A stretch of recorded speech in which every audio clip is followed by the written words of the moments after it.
Okay, so our event will take place within a few minutes. So we would like to invite all the guests to have your seat and feel free to bring the coffee and tea with you to the room.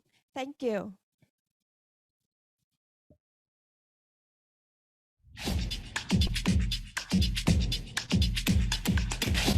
You want to look your very best, but you're wise and aware.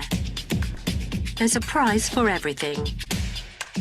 Beauty can literally cost the earth. So how can you be sure there isn't a hidden price tag? That looking good isn't bad. For the environment, local communities, and economies. And above all, the people working behind the scenes in Thailand, Cambodia, and Vietnam to make you look good. Well, we started by creating the Mekong Sustainable Manufacturing Alliance between the world's largest development agency and institutes of highly experienced and competent experts, committed to increasing sustainable and competitive manufacturing in the Mekong region. We partner with the world's favorite global brands and with manufacturers like Crystal Martin in Vietnam and provide innovative solutions to improve environmental, social, and governance standards. We provide solutions for renewable energy, saving electricity, money, and the planet, while creating more comfortable working conditions. We provide high-level technical assistance, training, and management, helping to increase standards of quality and reliability. We create a healthy and happy working environment by promoting respect, tolerance, inclusivity, and equality for the entire workforce, regardless of ethnicity or gender. In short, we are driving innovation from the factory floor to the boardroom and beyond. So everyone at work in the industry and back home can relax, totally reassured and confident that what you purchase supports our communities and protects our planet.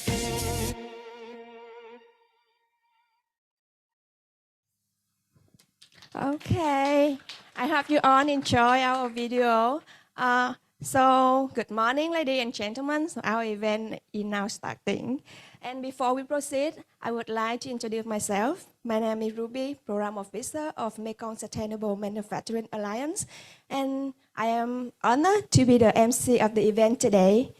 On behalf of the organizers, it's my pleasure to welcome all of you to our third Sustainable Supply Chain meeting with the topic Sustainable Biomass Gala in the Fashion Industry. First of all, we would like to take the opportunity to thank you USAID for the generous support to make the event happen. And thank you Vietnam Chamber of Commerce and Industry, Ho Chi Minh Branch for their collaboration to co-host the event, and to all of the participants for your valuable times.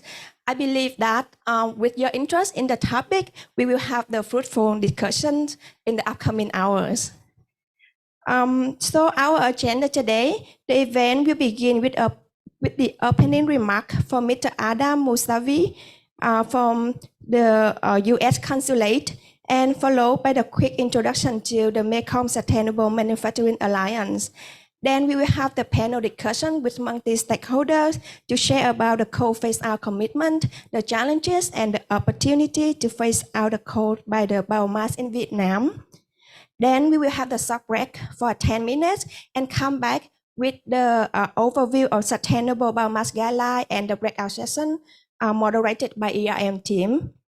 And we go to the end with the closing remark from the Alliance and followed by the networking lunch. Okay, now without further delay, I would like to invite Mr. Adam Musavi, the Economic and Political Advisor from U.S. Consulate, to deliver the opening remark. Hand over to you.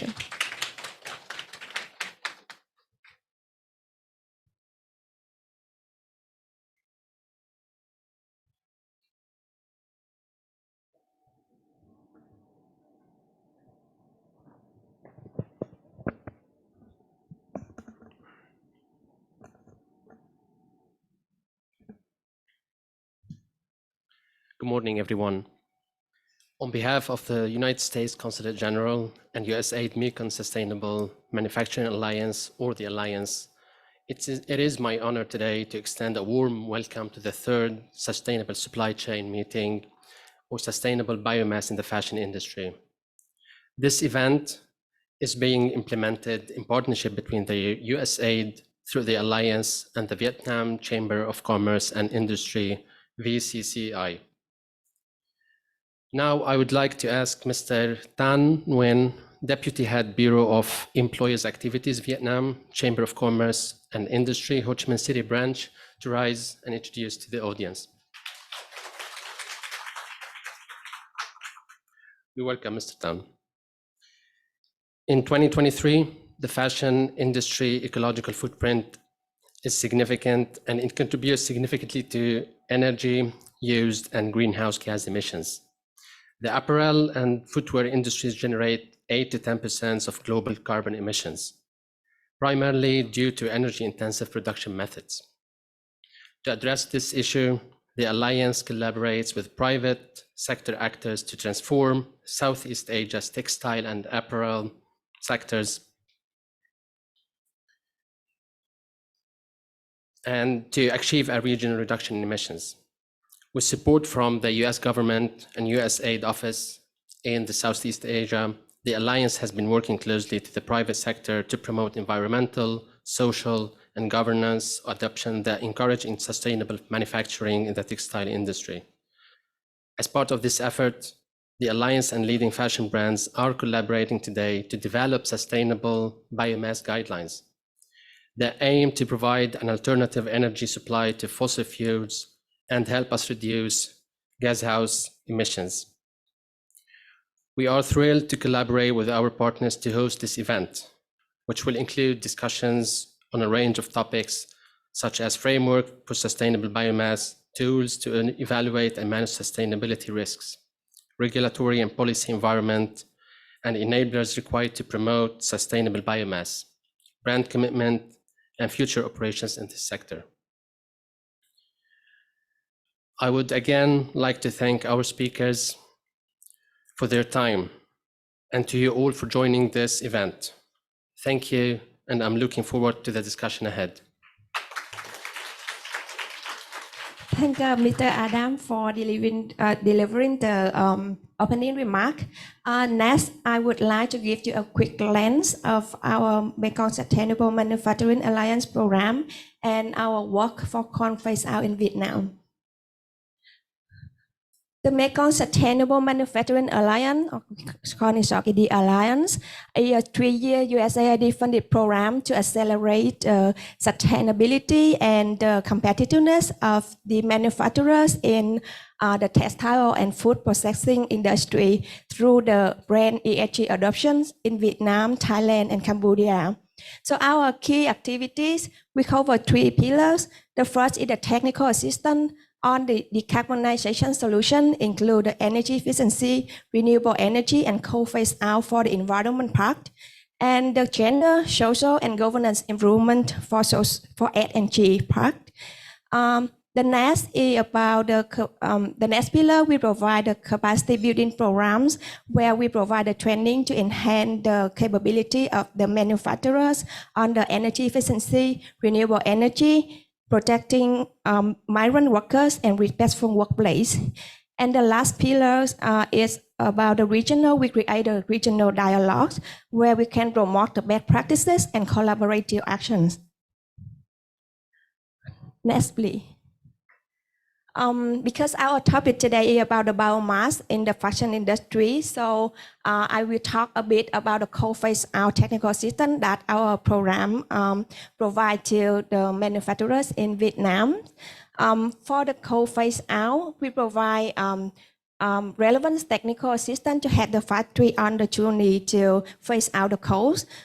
First, we provide the boiler feasibility study where we can help the factory to evaluate the boiler system and identify the solutions on the option and evaluate to see if it's feasible for the factory to transfer from the coal to the lower carbon fuels. The second, we provide the biomass mapping for the factory, where the factory can have the overview information on the biomass sources and the biomass supplier that available in the region or in the province that the factory located, and they can get the input for their making decision in transition of the coal to the biomass or to the natural gas. And the last one is the biomass group procurement. That project will have this project will have to identify, evaluate, and give recommendation for the factory with the list of the biomass vendor with the good capacity and commitment to supply the biomass to the factory in a stable way. Yeah, and among more than 40 technical assistants, like more than 40 factory that we engage for the ESG assistance. We provide the boiler feasibility study for 4 factory, support 3 factory for the biomass mapping, and engage 7 factory for the biomass group procurement. Yes, so this is the kind of overview information of our program and our co-phase-out work in Vietnam. So please let me know if you have any question on that. Oh. Thank you, Sup. Okay, if no question, or you can come to me to ask me or anyone in my team later. We can go to the next session now. The next session will be a panel discussions where we can have sharing on the coal phase-out commitment from the global brands, the challenges and opportunity to transit the using coal to the biomass from the manufacturers and the biomass vendors. Here, I would like to invite Dr. Natcha, the Deputy Director of Mekong Sustainable Manufacturing Alliance, to moderate the session. Thank you.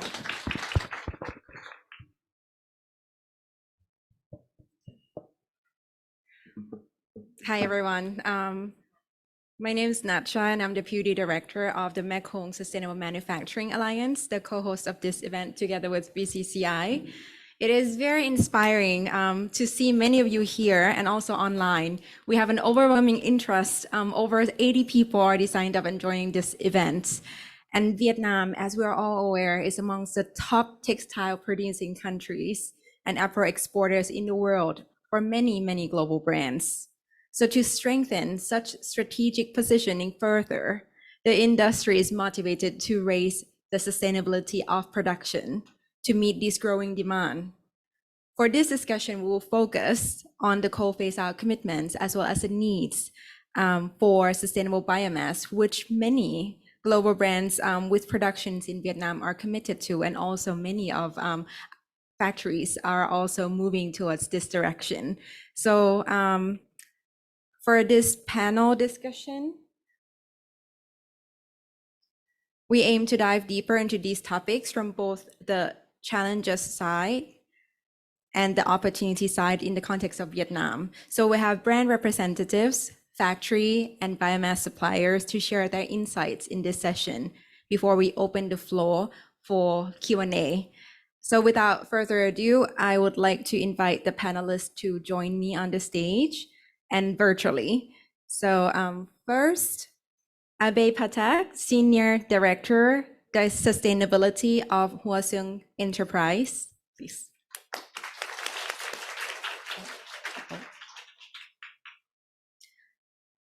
Second, we have Alan Shin, Supply Chain Sustainability from VF Corporations, who will join us online.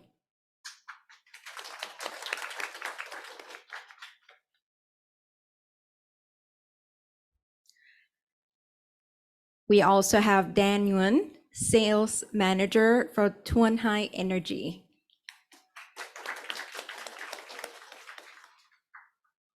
And last but not least, we have Jeremy Piole, Vietnam's Sustainability Leader of Decathlon.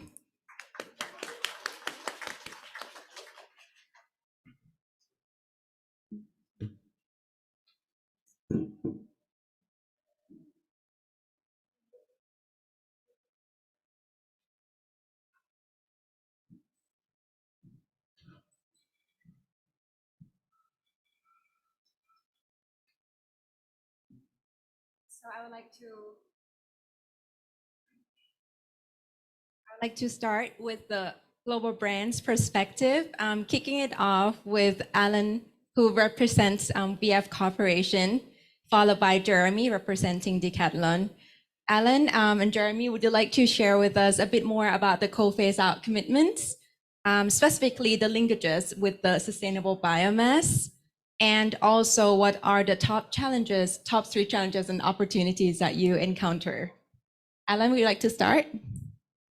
Yeah, thanks, Nacha. And thanks everyone who's in attendance today. Let me just introduce myself really quickly. My name is Alan Chin. My team and I lead the supply chain environmental programs for our global supply chain at VF Corporation. And a little bit about VF. Not sure if everyone is aware of VF because you're probably more familiar with our brands. So we have a number of brands that you guys may own or have heard of. So we have Vans, the North Face, Timberland, as well as a number of other brands. And actually what pulls all of these brands together is our common VF purpose, which is we power movements of sustainable and active lifestyles for the betterment of people and our planet. So as you can see, sustainability is something that's really central to our core purpose and mission, and what we want to provide to our consumers. So as Nacha mentioned, we've been working on this issue of phasing out coal for quite a while. We have approved science-based targets that commit us to reducing our scope 3 emissions by 30% by 2030.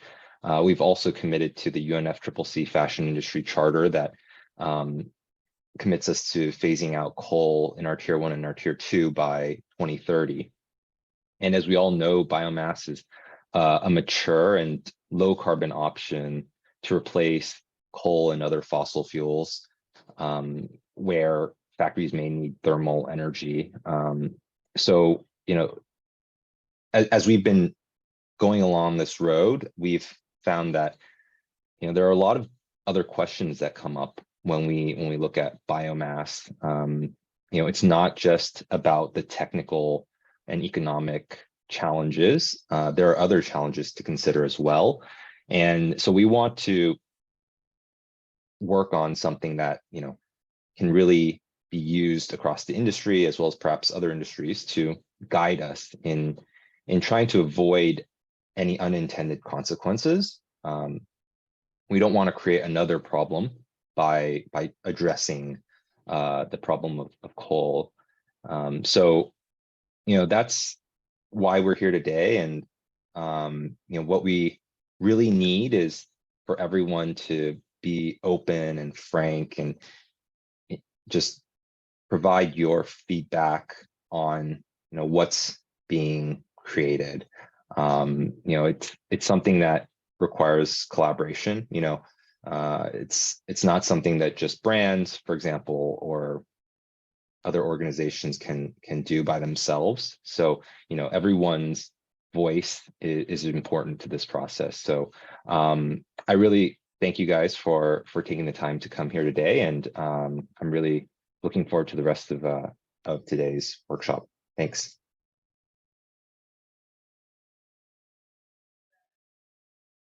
Thank you, Alan. I would like to also hear the thoughts from Jeremy from Decathlon. Hi, everyone. I'm Jeremy from Decathlon. I used to be the Sustainability Manager Director for all supply for Decathlon 5 years ago, and I am based in Vietnam since 4 years now. Why Vietnam? Because it's a huge potential country for Decathlon in terms of footwear and textile and apparel. So I came here to prepare the future.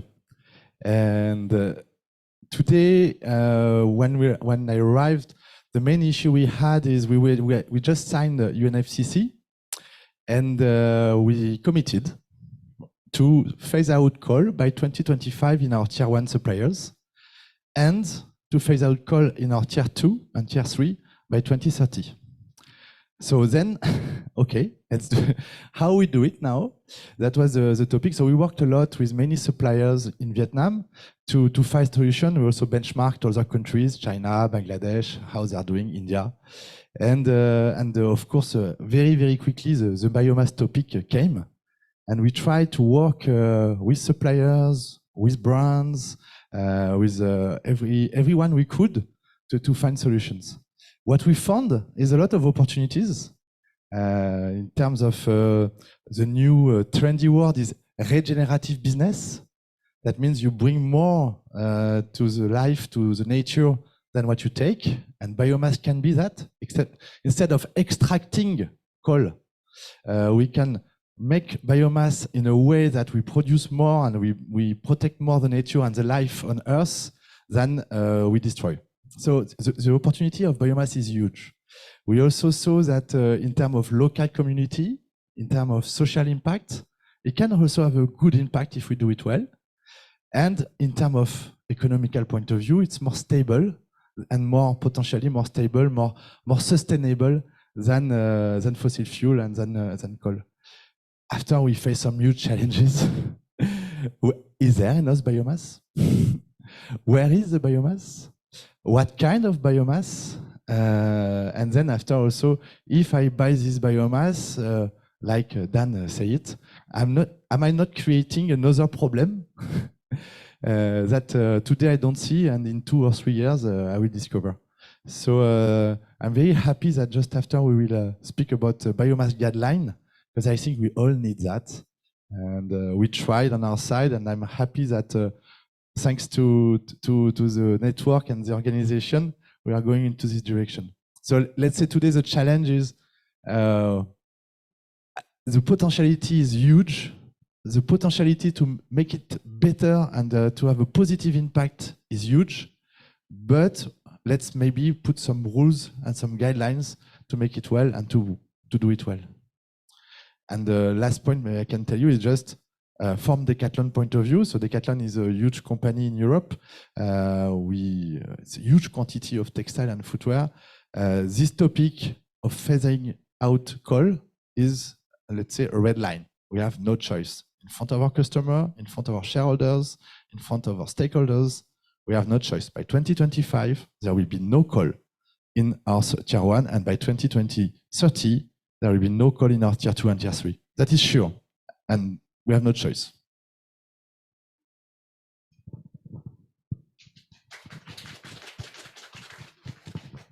Thank you, Jeremy and Alan. I think that was a great kicking off the discussions, because in a way, the key common threads here is that there are commonalities among the brands, not only these two, right? But as you're aware, like all the signatories or UNFCCC Fashion Charter as well, and many other brands are committed strongly to the coal phase out with a time sensitive, like with a time bound.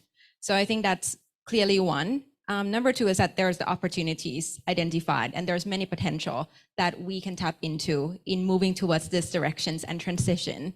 And I think also very quickly, it's also very clear that the brands are here on a supportive and collaborative manner, and they're willing and open to work with every one of us here, not only the suppliers, but all the development agencies, NGOs, biomass suppliers, and others. We all have a role in this transition for Vietnam. I think then it's a great leeway to also transition to hear more from the factory viewpoint. So Abe will kindly walk us through also his plans to capture this opportunity, because he also leads the decarbonization roadmap and strategic development for his enterprise, and also with the specific focus, he will also share with us a specific focus on the coal phase out transition plan, as well as the challenges, opportunity encounter. So please, Abe.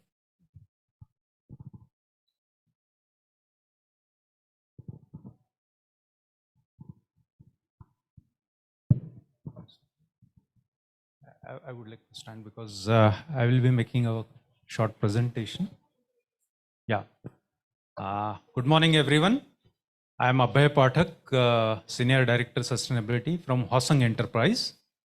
I would like to thank MSMA for giving us this opportunity to share our practical experience on coal phase out and biomass transition. So I will quickly take you through this presentation. Next, please. Yeah, so I will talk about the Hosang Enterprise as a group, and then quickly sustainability overview that includes decarbonization strategy, roadmap, and of course the key topic here today is coal phase out and certain highlights. Yeah, next please. So Hosang Enterprise is actually a Korea-based, headquartered Korea company, and we have operations in Vietnam, Indonesia, and China. We are basically into footwear, apparels, and accessories that includes textiles as well. Yeah, please. Our vision is to be the most innovative, sustainable creator in the footwear, apparel, and accessories industry. So you can see that in the vision itself, sustainability has been very well integrated. Yeah. Yeah. Coming to the climate action, as my colleagues have already mentioned, that we are also committed to UNFCCC Fashion Industry Charter. We are a signatory to that, and our two key commitments are reducing 50% GHG emissions by 2030 or 2020 baseline, and 2050 by net zero. These are the two key commitments. I will not run through the entire policy, but there is a key requirement under the Fashion Industry Charter is that we need to phase out coal by 2030. However, since we are aligning ourselves with the brand, we are working with most of the brands, including Decathlon here. We have also advanced our coal phase out target year to 2025 here. Yeah, next please. So these are some of the key projects on which we are working. And as you know, for decarbonization, renewable energy is one of the major or the most important key lever.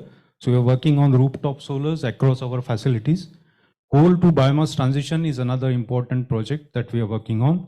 We are also working on ambitiously pursuing the energy efficiency across our manufacturing operations. We are also working on the green certification of our new factories, which are coming up in Indonesia and Vietnam here. And of course, there are new coloration technologies that we are adopting in our textile facility that we have. Yeah. So this is a broad strategy that we have, securing renewable energy through PPAs, DPPAs, driving energy efficiency across all manufacturing. And you know, the third and the most important part is scope 3 emissions, even for the factories. And that involves emissions beyond our boundaries. So how we work with all stakeholders beyond our boundaries and work on that. So scope 3 emissions. This is very well aligned with the Paris Agreement and the UNFCCC commitment. Next, please. This is a broad decarbonization roadmap. You can look at it. I mean, we are talking about renewable energy by 100% by 2030. So rooftop solars, DPPAs, IREX. So one important thing here is, which is important for today's discussion, is coal to biomass transition. So one of our facilities in Vietnam, in Dong Nai, that uses coal-fired boiler, and we are actually working on eliminating the coal and transitioning to biomass there. Next, please. Of course, we have been closely working with MSMA, and MSMA has supported 3 energy assessments of our 3 manufacturing units here in Vietnam. Next, please. Now coming to the topic. So we have one coal-fired boiler, and our commitment is to eliminate coal completely by 2025. So when we planned it, we thought of actually having 25% each year elimination of coal and transitioning to biomass. The approach was actually we have conducted a feasibility study on coal to biomass transition. We have evaluated various biomass options like rices, wood chips, wood residue, and many more, in fact, that we have evaluated. Then we looked at the sources that are available nearby, the logistical routes that are involved, and the storage options, because if you see, the calorific value of biomass is much lesser than coal. So your storage space also gets impacted, and how to look at it. So that also we have looked at. Then those who are having the existing boilers, coal-fired boilers, they need to actually convert it into biomass-fired boilers. So you need to make certain modifications in the boiler to make it suitable for biomass burning. So we looked at those options. How we can replace the old boiler, that also we looked at. And another important thing which we are trying to evaluate is how can we use the internal waste that are generated across facilities, and instead of biomass, can we use that waste itself for burning the coal fire, replacing the coal here. So that option also we are working on. So this is overall actually the plan and the approach that we adopted. Next is I would just like to quickly take you through the challenges and opportunities. Challenges basically here. Next please. Yeah. So one is selection of sustainable biomass. Availability of biomass is very important. What kind of biomass is available in the area where we are operating? What is available? What is closely available to the location? Logistical distances. And of course, the no environmental impact. That is another important area for all of us to look at it. Because if we start cutting the biomass and from the non-sustainable areas, and no, it will have adverse environmental impact, like cutting of forests. It should not lead to cutting of forests.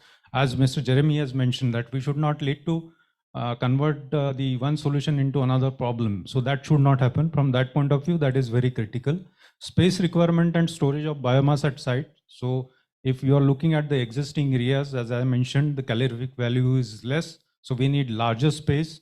Another important area is the during rainy seasons or during rains, it actually impacts the biomass. So the moisture content increases, it affects your, again, the burning capacity or burning efficiency there.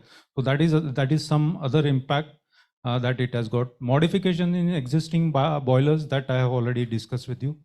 So there are capital expenditure, the investment that is required for modification in the boiler. So when it comes to making business, the bottom line is investment in that. So that is very critical. Now you know that the currently business in Vietnam is also down. So at that time, if we look for additional investment, I'm sure nobody will come forward. So that is another critical aspect. Third thing is, another important thing is price fluctuations. So my our colleague is sitting here, he would be discussing more about it. So there are changes in the regular changes in the commodity prices. So like that, biomass price also varies, and that impacts actually your operating costs. So the next important point is, it is not just about the capital investment for transitioning from coal to biomass, but also the cost of operations that will actually increase the cost of produce. So here actually, as Alan also has mentioned, that it has to be a collaboration between brands and factories and supply chain, that they need to actually work together and ensure that how we can work on this. So these are some of the actually major challenges that we are facing, but we are committed to 100% phasing out of coal and switching over to biomass. Yeah. This is just certain awards, recognitions that we got. We participated in CDP and we were rated overall B, positive in this. And in supplier engagement rating, in fact, we got the leadership rating here, A minus. Thank you. Next, please. Our case study was also published in the UNFCCC Fashion Industry Charter CDP Progress Report, along with Decathlon, Adidas, and other brands. So this is certain recognition that we got for the strategy that we have. Yeah, thank you.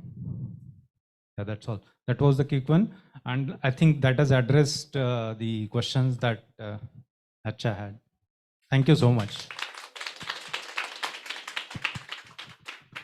Thank you, Abe, for sharing with us openly, right, on his all the experiences as well as challenges and opportunities that he encountered in paving the way for the transitioning into away from coal in Vietnam. So I think that's also a great linkage to our next speaker, who will kindly expand these challenges a bit further, identify a bit further from the perspective of industry level, based on his experience working with multiple suppliers in Vietnam. And also he'll be talking more about the solutions, shared solutions as well. So next, please, Dan from Thuan Hai Energy.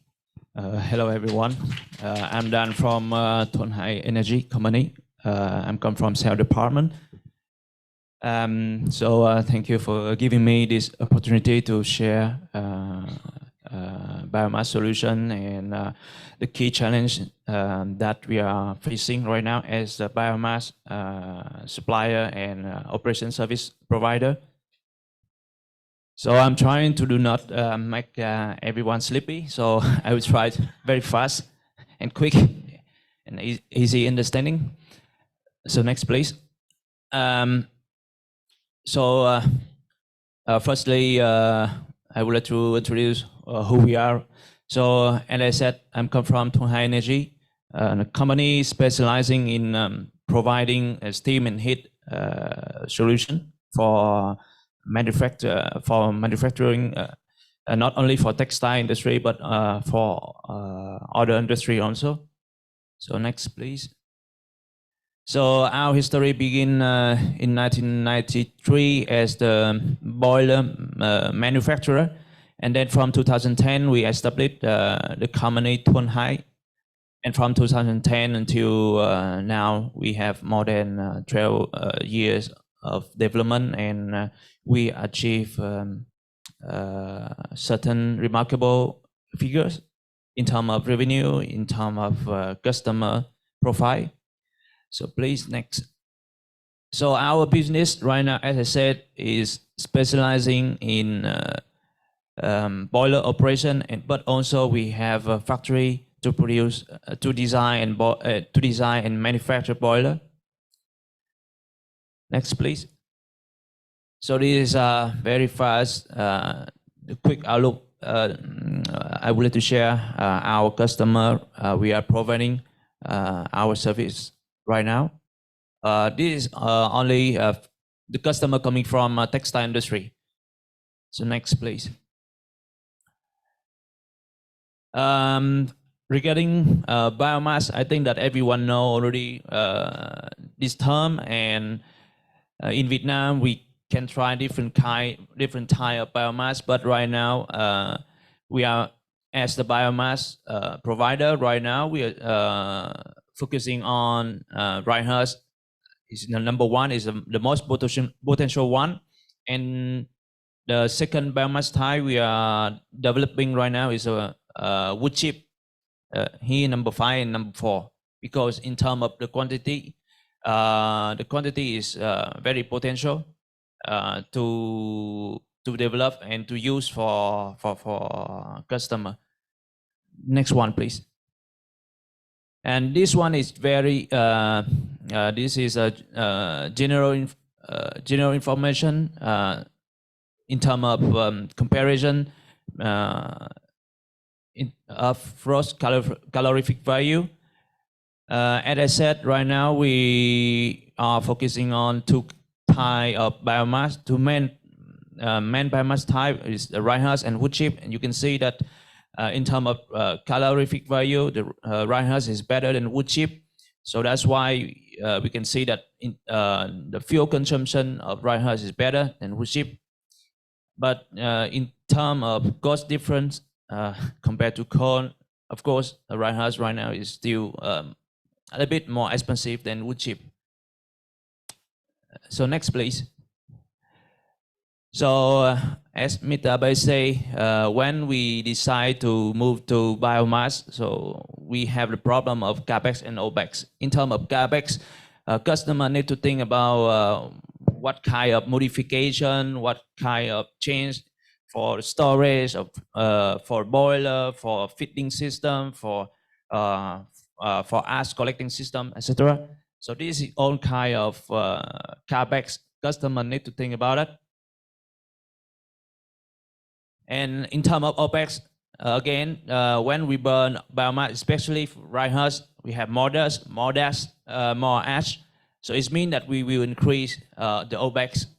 When we have more ash, we need the ash treatment cost will be increased. And of course, when we operate the boiler, we have to increase more maintenance works. It means that our OPEX will be increased also. Next, please. So here is one, I'm trying to give the very general idea to let us imagine. Let's say that if we use a coal, if our customer have existing coal boiler, and now customer decide to move to biomass step by step, not 100%. So if they move to biomass less than 20%, and they want to keep existing boiler, what is disadvantage? The disadvantage is they have to accept the boiler capacity reduction, no choice. And they have to spend the capex and OPEX.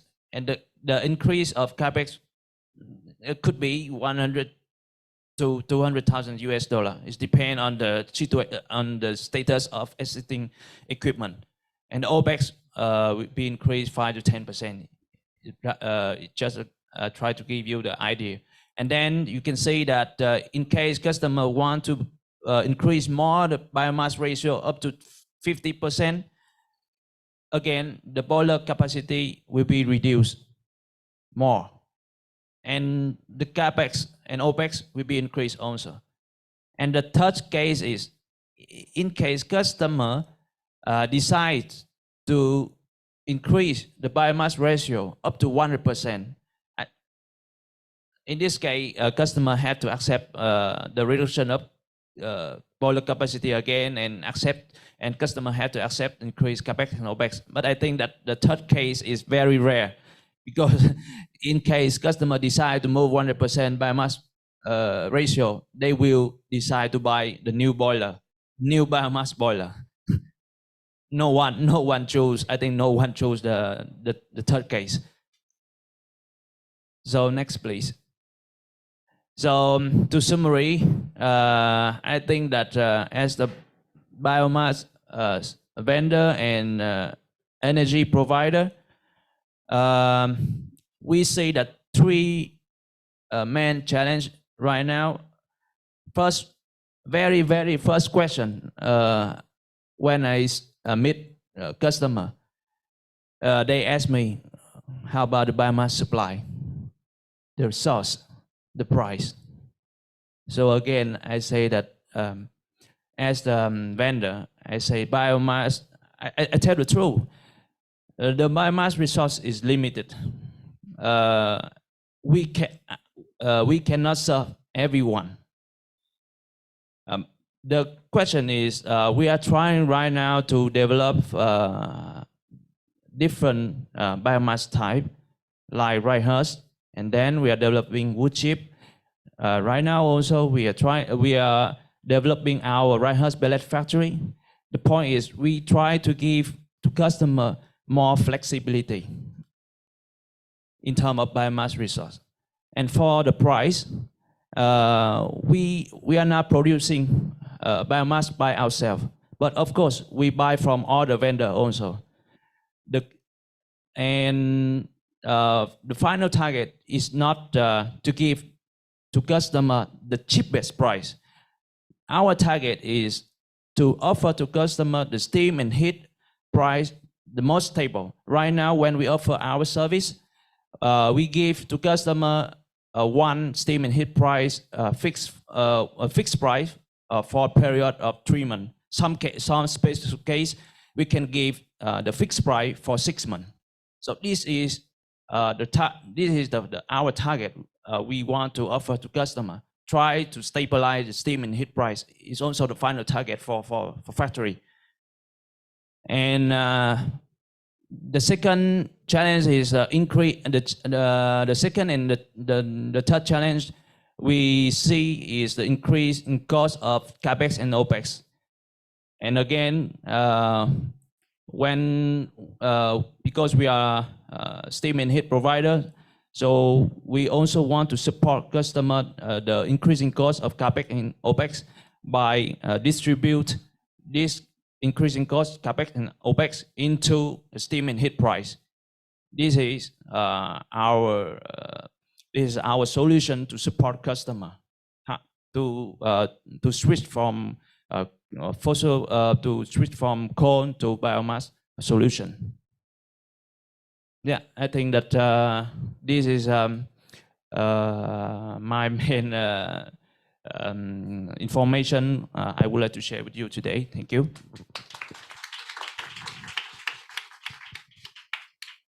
Thank you, Dan. I think with the rich insights shared by our panelists already, now it's time to hear also from your experience and your insights of all our experts here in the room, as well as if you have any questions that you would like to share with the group.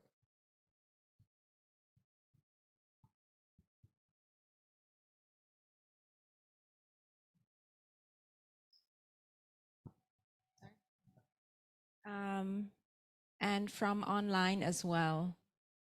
Okay.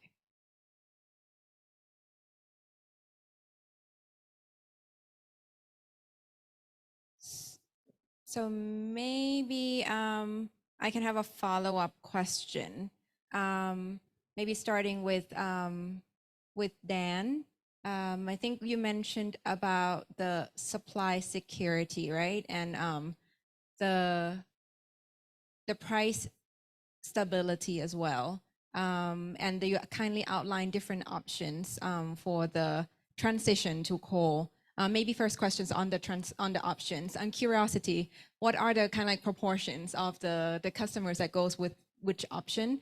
Are most of your like clients at the moment are more of like go to the middle ground between like being able to ship back to coal if needed, or it's more of like transitioning more towards biomass already?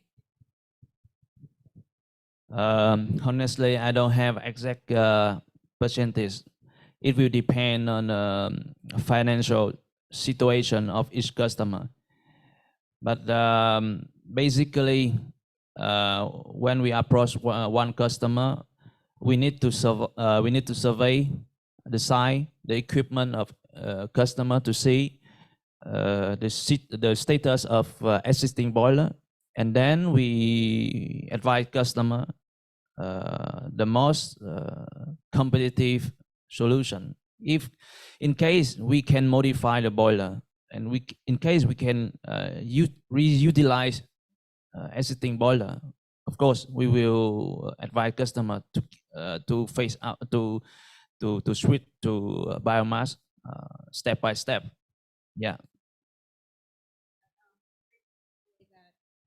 You also kindly elaborated that it's not a technical issue, like technically it could be fixed, it could be transitioned, it is feasible from technical perspectives. It's more of the also management decisions in terms of the financial allocations for this transition. And we have another questions from VCCI. So thank you, Nacha. This is not a question, but it's just some observation from our side, because from preparation for this workshop, we have been asking our companies on about their boiler system, and also how the opportunity to trend from the coal energy to the biomass boiler system. And also they also share the same concern with you from Hwasung about the challenges about the biomass supply, and also on the related cost in changing the system from using the coal and also to the biomass system. And also they also, some companies also share that with us that they already using the gas and the electricity boiler, and what is the opportunity or the challenges for them, or the support for them to initiative to trend from the using the gas or the oil system to using the biomass system, because they also mentioned with us that right now the situation is very difficult for companies to invest a lot of money into improve or change into the new boiler system. And also they worry about the biomass supply as well, because as you shared, the biomass supply right now is not for everyone, right? So what is the motivation for them, and also the support from the brand is also very important for the companies to improve and to change the boiler system. So That is from our observation. Yeah, thank you. Thank you, Tan. Dan would like to expand a bit more on the biomass supply security, if there's, because I think you already mentioned in a way that you're one way to address that, you're trying to do the diversification of more biomass categories and sources, right? In Vietnam, and also you're aiming for stabilizing the price for steam and heat solutions and providing that, right, as an end goal. Are there other insights that you would like to share further on that one too? I can share a little bit more secret information from my company. We like secret information. Just very little. Everyone know that biomass resource is limited. So, and also even we focus on dry husk and wood chip because I see many customers from other industry like food, beverage, chemical. They also want to use biomass, and I think their final product they can sell higher price than textile industry. This is true. So what we can do, if everyone wants biomass, right? Yes. So our secret information is right now we are thinking developing new biomass type. We have an R&D department and they are doing that, and we have a plan to build a long-term development of biomass, for example, forest. Yeah, this is some more information. Sounds great. And thank you for sharing with us a secret information. Much appreciated. I think we got some questions from the online group as well. This question is more so focused on the use of fabric waste. Maybe I can channel these questions to Abe first, and then I'll leave Alan and Jeremy to chime in here as well on their thoughts. But basically, what are your thoughts on also trying to use the scraps of fabric for energy? Yeah, that's a good idea. But if you look at the hierarchy of waste management, the best is how we can actually upcycle or recycle that back into the system rather than incinerating, because it is all like energy recovery is nothing but burning and then recovering heat from that. So that should not be the preferred option. There are many opportunities available, in fact, for recycling of fabric waste. So we should first capitalize on that. If those things are not available, then we can look for this option. Certainly, yeah. It's also a great questions because we also have encountered these similar questions from other factories in other countries that we work with as well. But I think from what we understand, it's also another consideration that needs to be taken into account is the facilities that has to be well equipped for burning this type of fabric waste to energy as well, because it could also cause dioxin related and other pollutions as well.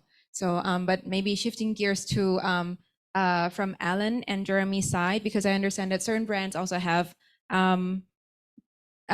different perspectives and also kind of like encouragement, discouragement on the use of fabric waste burning on site as well. So maybe starting with Jeremy. When the first idea of burning waste, I think it was 7 years ago, not in Vietnam. And of course we say, why not? Let's try, let's pilot, let's learn. And today our position is quite clear. It's a big no. It's a big no because in fact the investment to build the facility and so on, it's a 10 years investment minimum. And we say, go to biomass or go to, in some countries, go to gas, because gas is more available actually, and prepare the biomass, but don't go into this direction because you divert all your energy, your effort, your R&D, your investment in something that is not sustainable. Second point is, in fact, recycling waste, I think, will become, all this waste of factories is now becoming a huge issue and trendy. And I think very soon we will see big moment like today on this topic, and how we build a factory and supply, because again, it's a question of supply, same issue as biomass, supply to collect, supply to recycle, and how we master investment in huge factory to do it. We see it already. There are plans of investment in Vietnam to build these huge factories to recycle this kind of waste. So let's say it's not sustainable, and it's not, from the Decathlon point of view, it's not a good idea. It's a no. Thank you, Jeremy. Alan, would like to share your thoughts? I don't have much more to add. I think you guys have all covered, the basis. But yeah, there's much better things that we can be doing with the fabric waste than turning it into energy. So yeah, we should try to look at different options for energy, and also to manage that waste in a more sustainable way, for sure. Thank you, Alan. There's another questions from the online group. I think maybe targeting to Dan. They're asking about for example, like from your current portfolio that you have, if, for example, today there's someone coming to you and ask, like, can you please show me if there's any supply for sustainable or ethical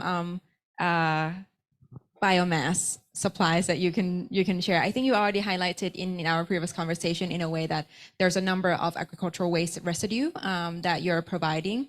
Maybe would you like to share a bit more on that to the audience?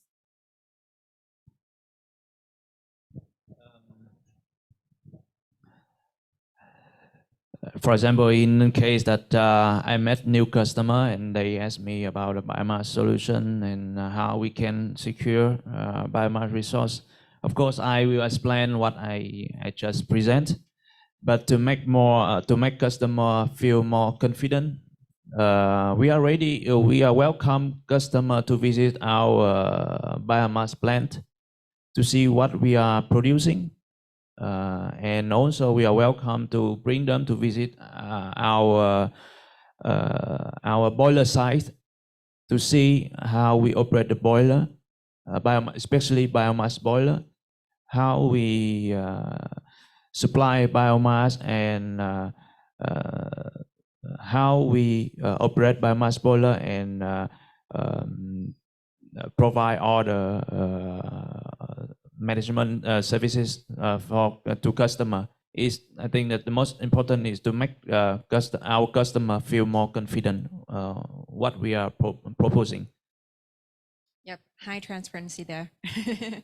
And maybe I think this is one of the, I think we also have one questions and remark from the floor, but maybe just before we go there on this very topic, because you also kindly mentioned about, I think we discussed about the topic of like common challenges that we also found in Cambodia and Thailand for many biomass supplies, topics related to traceability, because that is something that also ensure to a certain level ensures the sustainability of the supplies that we received, right? And I think there is also a number of movement already in Vietnam for at least for the starting with the wood chip, right?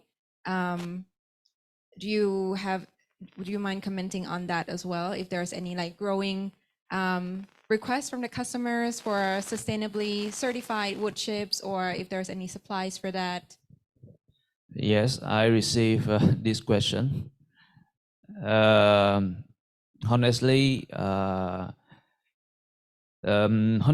wood chip, when we developing wood chip right now, is only for domestic market. We cannot provide the traceability right now, but we are thinking about it. And in terms of origin of wood chip, I explained to customer that if customer needs some kind of certificate, we can provide kind of local certificate. But for international certificate like FSC, right, is a long-term preparation. Is kind of a full supply chain development, and in case we can get it, of course we are preparing right now FSC, but I don't know if customer is ready to pay for that, because when we have FSC, it means that the price of wood chip will be increased. And so I think that customer need time to accept the higher level of price in case of customer need international certificate. Thank you, Dan. I think it's all a common common challenges across different countries that we work with. First of all, there's such a limited supplies of those FSC, PFC certified biomass to begin with. But it's also very inspiring to hear that you're leading the way to move towards like more and more trying to find ways to increase more traceability in your supply chain. And I think that's definitely going to be helpful for our transition to not create another problem, right? Like Ave and Alan mentioned, to ensure that we can have a way to move towards sustainable biomass in order to aid with this transition away from coal. And I think we have, yes.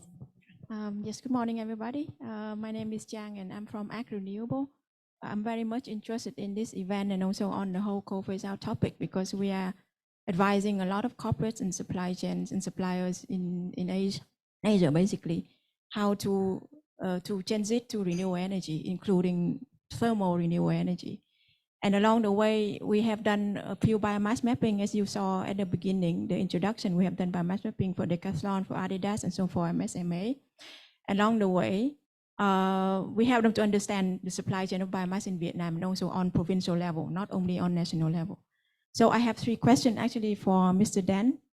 As I saw from your presentation, I think from the perspective of the businessman, from the buyers, in the end, they make a lot of decisions on business case. And if you present this to a CFO in a company, basically what they can see at the end is if I have to phase out coal, my energy will be more expensive. But anyway, we all know that renewable energy technology is still developed, and the price of renewable energy is becoming cheaper and cheaper, like solar, for example. So if you look at the history data of biomass price in Vietnam, also the coal price in Vietnam, do you foresee, let's say, when biomass will become cheaper or become more competitive on the long run compared to coal? So whether these companies, they can think long term and say, hey, I'm willing to pay a bit more now, but in 5 years, 10 years, we know that the thermal energy price for me will be cheaper than using coal. The second question is, I think many brands they have a coal phase out target, and they also have, maybe they also very concerned with the sustainability of the biomass, and some of them say we will never accept woody biomass, for example. And let's say in Vietnam, if someone in the north of Vietnam come to you and say, we only want to buy rice husk pellet from the south, would you advise them to do so? Because all of this transportation, long distance, it will add to the cost, it will add to emission. They might reduce emission because they use biomass, but if the transportation is on long distance, then it will be canceled out by the emission from the transportation. So would you advise them to do so, or would you advise them to look locally? And the third question is, we know that also a part of biomass in Vietnam is being exported to Japan and South Korea. And now that you have increasing demand in the country, inside the country, do you see that the local biomass companies will be willing to basically bring back this amount of export to the domestic demand? And what could be the decision? How could the supply or the buyers help them to make this decision to bring back this amount to the domestic market? Thank you. Thank you, Trang. Yeah, thank you. Thank you for 3 questions. A very tough question. Again, as I said, that it's very difficult to predict biomass price, because right now biomass price is higher than coal price. But in the I can say that in my point of view, in short term, the biomass price is still higher than coal, because the demand of market will be increased. Again, not only textile industry, but also other industry. They are very, very interesting in biomass. That's why the demand will be increased. And when the demand increase, of course, biomass price will keep higher. And but we understand that it's difficult for customer when they see that the biomass price keep increasing, and that's why we trying to provide to customer an option. Operation service is mean that we sell customer pay the steam or heat price only, and we are trying to give to the fixed steam and heat price for 3 months or even special case 6 months to customer. And by the way, customer can enjoy the price for fixed period. And your second question is the North market, right? The North market is true. It's very tough to find the right horse. There are small quantity of right horse, but basically when we meet the customer in the North, we prioritize the wood chip, and to transport the right horse from the South to the North, we already make the calculation, but in terms of economic, it's not good. It's not good. So temporary, we don't think is a good way to transport the right horse from the South to the North. And the last question is biomass, the exported biomass, right? How to bring back. When you read on the newspaper, on the information, you see that Vietnam export a lot of biomass to Japan or Korea, but it's the wood pellet with international certificate is I think that is different.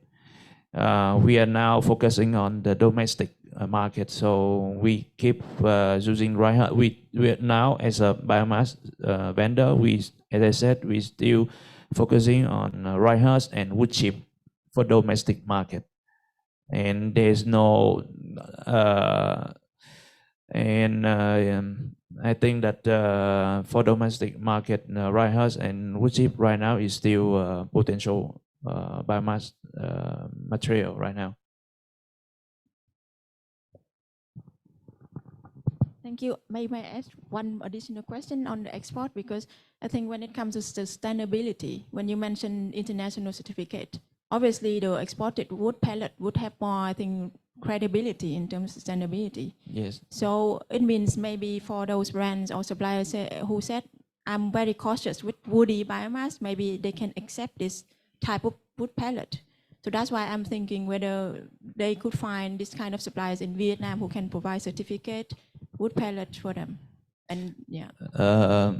Yes, in case customer ready to accept but higher price, we can supply wood pellet with the certificate, no problem.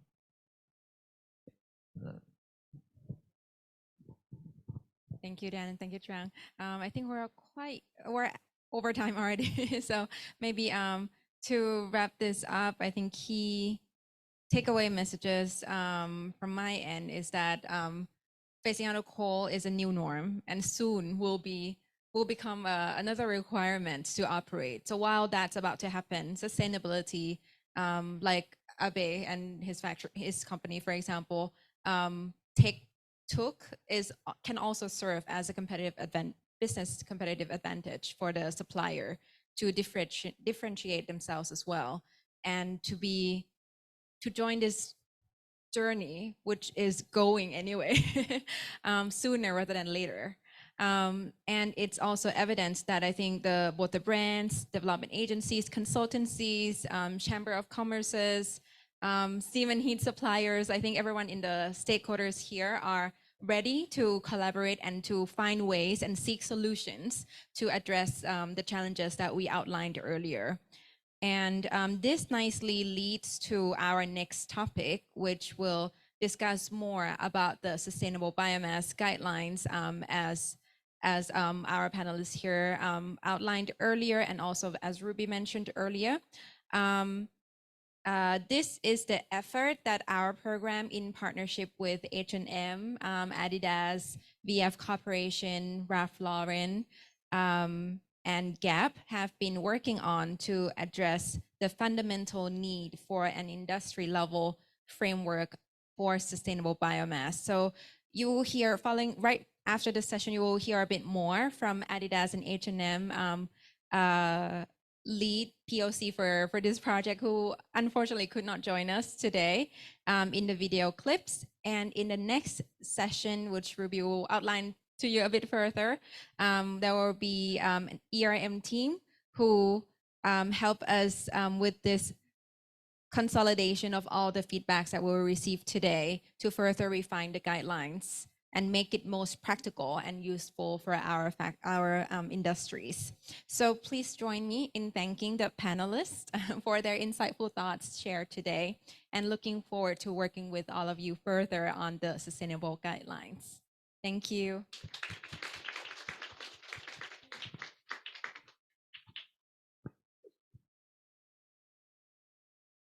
Greetings from a small room in Hong Kong. Sorry I can't be there in person today, but colleagues and stakeholders are both present, so please ask them lots of questions. I oversee H&M Group's Green Fashion Initiative, where we financially support suppliers to decarbonize their factories.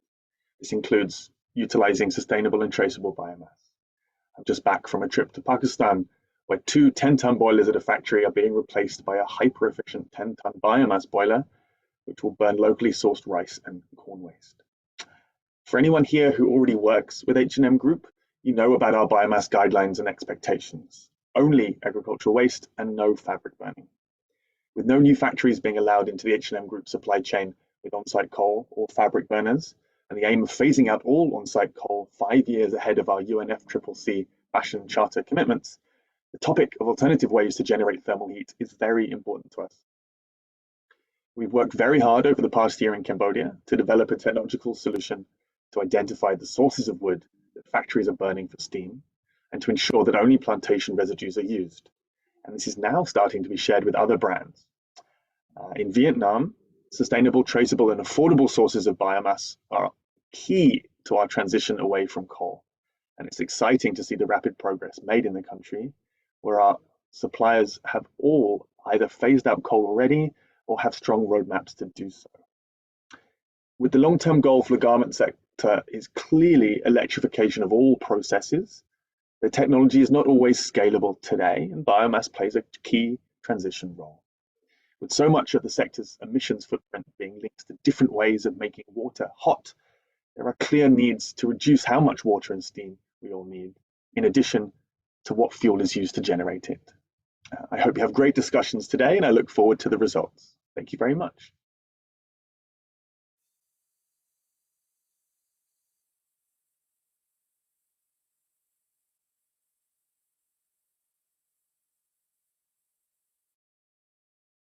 Adidas value chain partner and colleagues from fashion industry. Welcome to this important stakeholder consultation on sustainable biomass. My name is Dibjay Sanchania, and I'm Director of Climate and Energy at Adidas. As you would know, Adidas is committed to phase out coal from our Tier 1 and Tier 2 factories by 2025. So message is loud and clear from our side. You must phase out coal by 2025, or you will be phased out from our supply chain. We fully understand the complexity of this challenge, phasing out coal to which type of fuel. I think it's a big question. Should we go for rice husk? Should we go for palm kernel shell? Should we go for certified biomass, or should we go for self-certification? These are big questions. These are complex questions. And we understand it's difficult to answer all of them right now because we don't have a consistent guideline available to define these things or to align amongst different brands. And to address this challenge, here we are. We are with a couple of other brands and USAID and sustainable communities. We are coming up with a new guideline developed by industry inputs and compiled by ERM, which is a very well-known environmental consultant. And we invite you to read this guideline, analyze this guideline, and provide your honest and detailed feedback on it. We want you to be part of the solutions where we, as an industry, as a fashion industry, come up with a clear and concise message on what should be our new sustainable fuel. How do we align on that? And how do we scale that up so that we hit this 2025 numbers of decarbonizing and phasing out coal on time? Thank you very much again for taking time and attending this consultation. We really value your feedback. I look forward to working with you. Thank you so much.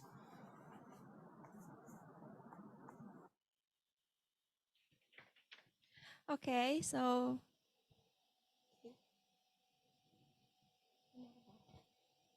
okay. So we are okay. Okay, thank you, Nacha, and the panelists for the insightful sharing discussions, and thank you on the good question that you have. So now we will have 10-minute break and come back with the EM session after the break. We have the coffee break over outside of the room, and now please come back at 10:55 for the next session. Thank you, everyone, and enjoy the tea break.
now for the next section. Yeah, it's good that to see everyone to have the networking and talk together, enjoy the tea break. As like Natcha, Deep J, and Pete and Alan outlined earlier, the transition from the coal to the biomass, beside the concern and the challenges from the price and the shocks, that would be the very hot topic on where the biomass come from. Is this come from the sustainable sources? And with that urge, we already the program already. We are working with multiple brands to develop the sustainable biomass guideline with the consultant from EIM. With that, I would like to invite Mr. Louis Severtrust, the project manager from EIM, to deliver the presentations on the overview of the sustainable biomass guideline. And then will be the breakout session moderated by EIM. Thank you.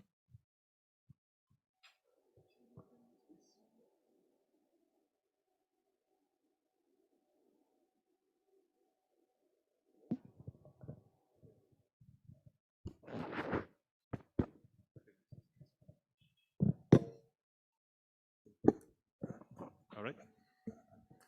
Good morning, everyone. So my name is Lois Sylvester, and I work for ERM as a senior consultant based in Bangkok. So, I mean, as ERM, so ERM, which is a global consultant specialized in sustainability. And we have been actually collaborating with the Alliance, with the participating brands for about 3 months now, and with the objective of actually bringing more understanding and capacities in order to actually improve the use of biomass in the textile industry globally. So we've seen earlier that for the brands, also for the different, for the whole textile industry, the push for decarbonization of the different operations. And this bringing like high standard in terms of sustainability in the value chain. So something that we've seen, so biomass actually is like a tool, it's an option for actually like improving the decarbonization of those different, in the whole value chain, the whole textile industry. So what we've seen already so far is what parameters are we using for basically assessing whether biomass is a good option. So we will actually look at technical parameters. So we've seen obviously the energy value. We're going to check as well the availability of the biomass. We're going to check about even seasonality, so several aspects like this. Obviously we will look at cost parameters as well. It needs to be as well profitable for the different for the whole industry to use biomass.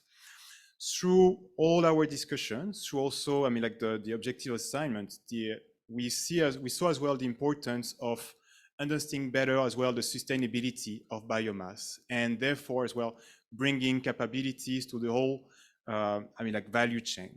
So that's what we're actually working on now with the with the support of ISC in bringing guidelines as well as additional risk assessment tool to the whole value chain, the industry, starting from the brands, but as well the different factory, in order to improve the understanding related to sustainability of biomass and being able, to facilitate then its incorporation into the the operation of those different factories. So what are we being? So today, what we want to do, after what we've done already in Cambodia, what we've done as well in Thailand, we want to actually introduce through the guidelines, the way we have, developed it so far. So we have actually prepared a first draft, and this is still a work in progress. So the idea, the key objective for us today is actually to engage with you, to be able to, get your feedback, get your comments, to see how we can actually improve these documents to make sure that it will be, properly usable for you, and that would be also like the right tool, and then also we will have right understanding in terms of sustainability for the biomass itself, in the industry for Vietnam in that case, but with the objective of actually have those biomass to be used, worldwide. So you have already received normally this pre-read material. So that's actually, I will go through, I mean, like the main point of the guidelines, but I will indeed, I mean, at several occasions, ask for actually your feedback. So first things that I would like actually, please keep your smartphone with you. We will have actually several moments where you will be able to interact directly using the Menti tool. And so today, at the moment, I will do like first presentation, but afterwards, also we will go through breakout sessions and where your input will be very much valuable. And I will explain later on, I mean, like how we're gonna get organized for it. Okay, so we can go already to the next slide. So the very first thing that we need to consider is biomass itself. What is biomass? So biomass, as we know, I mean, like we can use it as raw material, that's for directly in terms of, I mean, like materials for, I mean, like even in the fashion industry. We will use it as organic matter for soil amendment. Yeah, that's be better. Organic matter for soil amendment. And actually, and the last point, the additional point is as well as a source of energy. And the source of energy for biomass is actually our main topic for these guidelines. So, well, so I'm not so sure everybody sees here, but I mean, like actually the whole pathway for biomass is actually quite long and complex. What you see here in green is actually the initial primary source of biomass. And we see that it actually can be quite diverse. So biomass, of course, can come from directly from wood, from forest. It can come from agricultural residues. So we need to understand well the biomass initial source. So then how do we reach to the final product of biomass? That could be even charcoal, that could be bioethanol, that could be biodiesel. So we need to understand well what we have at the end, what will be directly used by the factories, but basically where it comes from and how. So also how, that's what we have considered here. We actually mentioned as conventional processes. That initial source of biomass, of course, will actually use different processes to be transformed into final product. And while assessing indeed the sustainability of biomass, we need to consider those different aspects, where that biomass actually comes from, what is the initial source, but as well through which processes that biomass has gone through. Next slide. So as well, considering, I mean, like the diversity of biomass and the fact that actually we're going to use those guidelines with, I mean, like for global applications, so not only applied for Vietnam, not only applied for Thailand or Cambodia. So considering, I mean, like that diversity of biomass sources, we have come with, I mean, like with the objective of categorizing that biomass source into, well, in that case, 5 categories. That categorization has been done based on several criteria. Of course, understanding what is the initial source and to try to keep some consistency based on that origin, as well looking at what is generally what is the final product that biomass source will be used to. And last point as well, we already start looking at different challenges in terms of sustainability for those biomass sources. And through those 3 main points, we actually been to the proposing 5 different categories that I will give more details in the following slide. So yeah, so 5 categories. So the first one, that's what actually we considered as solid wood and residue from forest. So something that needs to be quite clear what we consider in that category, it comes directly from forest, whether it is natural forest or it could be also harvested forest, but for producing wood that will be directly used as well as biomass. So that's the first category. Second category is biomass that comes from agricultural crops. But when this the biomass source itself is the main product of that agricultural processes. I will go through more details after. Well, still connected with the agricultural processes, then we're going to talk about the residues of those agricultural processes. We talk about residues when the biomass itself, I mean, like would be the biomass that we'll use for energy is a byproduct of such agricultural processes. Let me give an example for now. We will have, let's imagine we have rice. Rice, I mean, like is the main product of some agricultural processes. From the rice process, we will have rice husk. So rice husk, in that case, will be considered in this category number 3. category number 3, so I mentioned residues for agricultural processes. So I mean, like, has been actually divided into 2 parts. One part is what we will actually consider more as solid biomass, as output. So indeed, that would include rice, wheat straw, rice husk, palm shell. But we have also like separated as well with another type of biomass that comes from mainly livestock. So mainly the animal manures. And why we actually put it separately is also these animal manures is mainly actually used for producing biogas. So that's why actually we propose a fourth category. And and the 5th category is actually more diverse, and that will be all the waste, the organic fraction of waste that will actually come from all the type of industries, for example, food and beverage industries, but as well, I mean, like even including the wood processing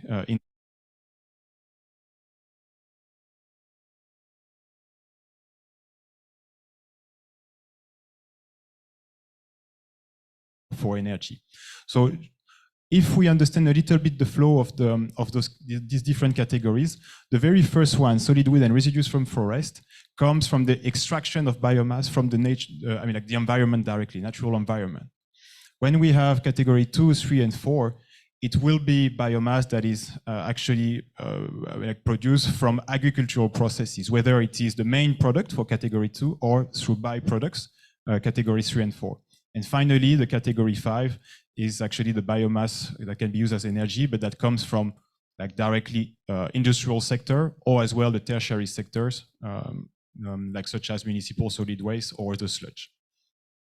All right. So now that we know that, I mean, like we will have already like some. I will ask you to actually start participating. So we will have, going to the next slide, first Menti questions. Well, so I will ask you actually to scan that QR code here.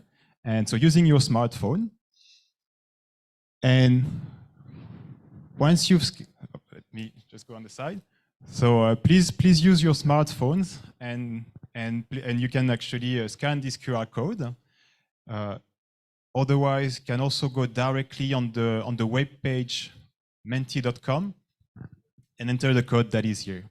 So the code is 5122 0468. So so let's give a few seconds for people to connect. Right.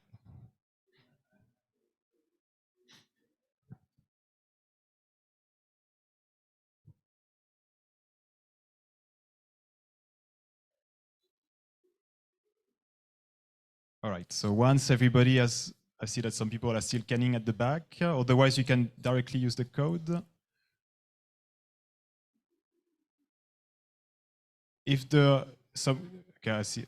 So from that now, I mean, like we can actually go to the first question. So what fuel source, I mean, like is mainly used, I mean, like by directly in your own operations, or in your opinion, what biomass source is most used in the textile industry in Vietnam? Sorry, fuel source, so the biomass actually will be the following one. So what fuel source is mainly used in production processing textile industry in Vietnam? So can we already start looking at the answer?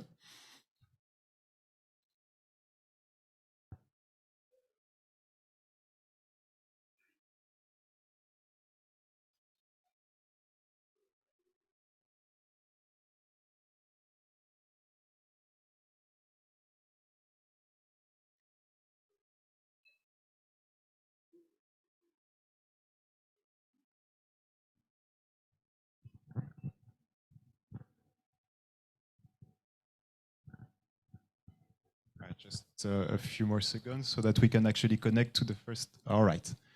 Okay. So what fuel source do you use in the textile industry in Vietnam? So, okay, we see that actually biomass is already quite well used, actually, according to our participant. Well, electricity, coal as well play a major role. But yeah, we can see that actually biomass is already quite much used, actually, according to our participants. So it's already good to see. Although, I mean, like, whether biomass alone or actually biomass mixed with all other fossil fuel, Yeah, so we see as well that coal and as well electricity, and knowing that actually electricity in Vietnam also there is an important part of coal. So yeah, coal is, I mean, like fossil fuel remains still an important fuel source for the textile industry. I think we already have quite some good answers, so maybe you can already go to the second questions. So you will, on your Menti, on your smartphone, you will be already guided to a second question.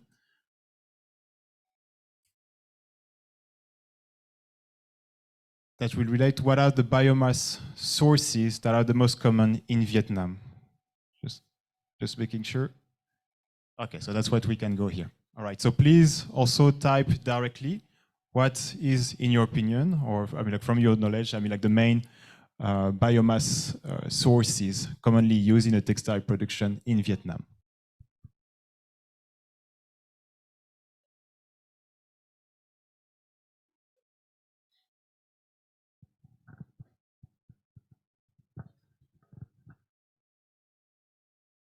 Right.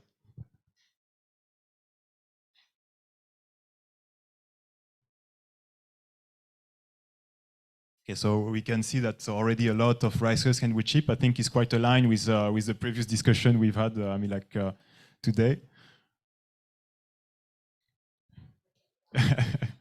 Still, we see that I mean, rice husk and wood chip is clearly the most important one. It actually is replicated at several points. We see as well.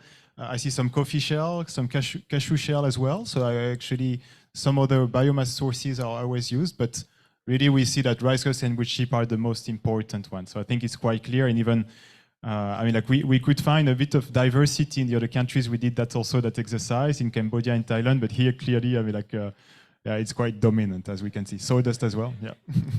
Okay. I think it's already, I mean, like we can already learn a lot, even just from now. People feel free to actually keep playing, especially if you see some other biomass sources that also, I mean, like could be utilized. But I think here we can understand well that rice husk and wood chip are the main ones. Okay, let's go back maybe to the presentation.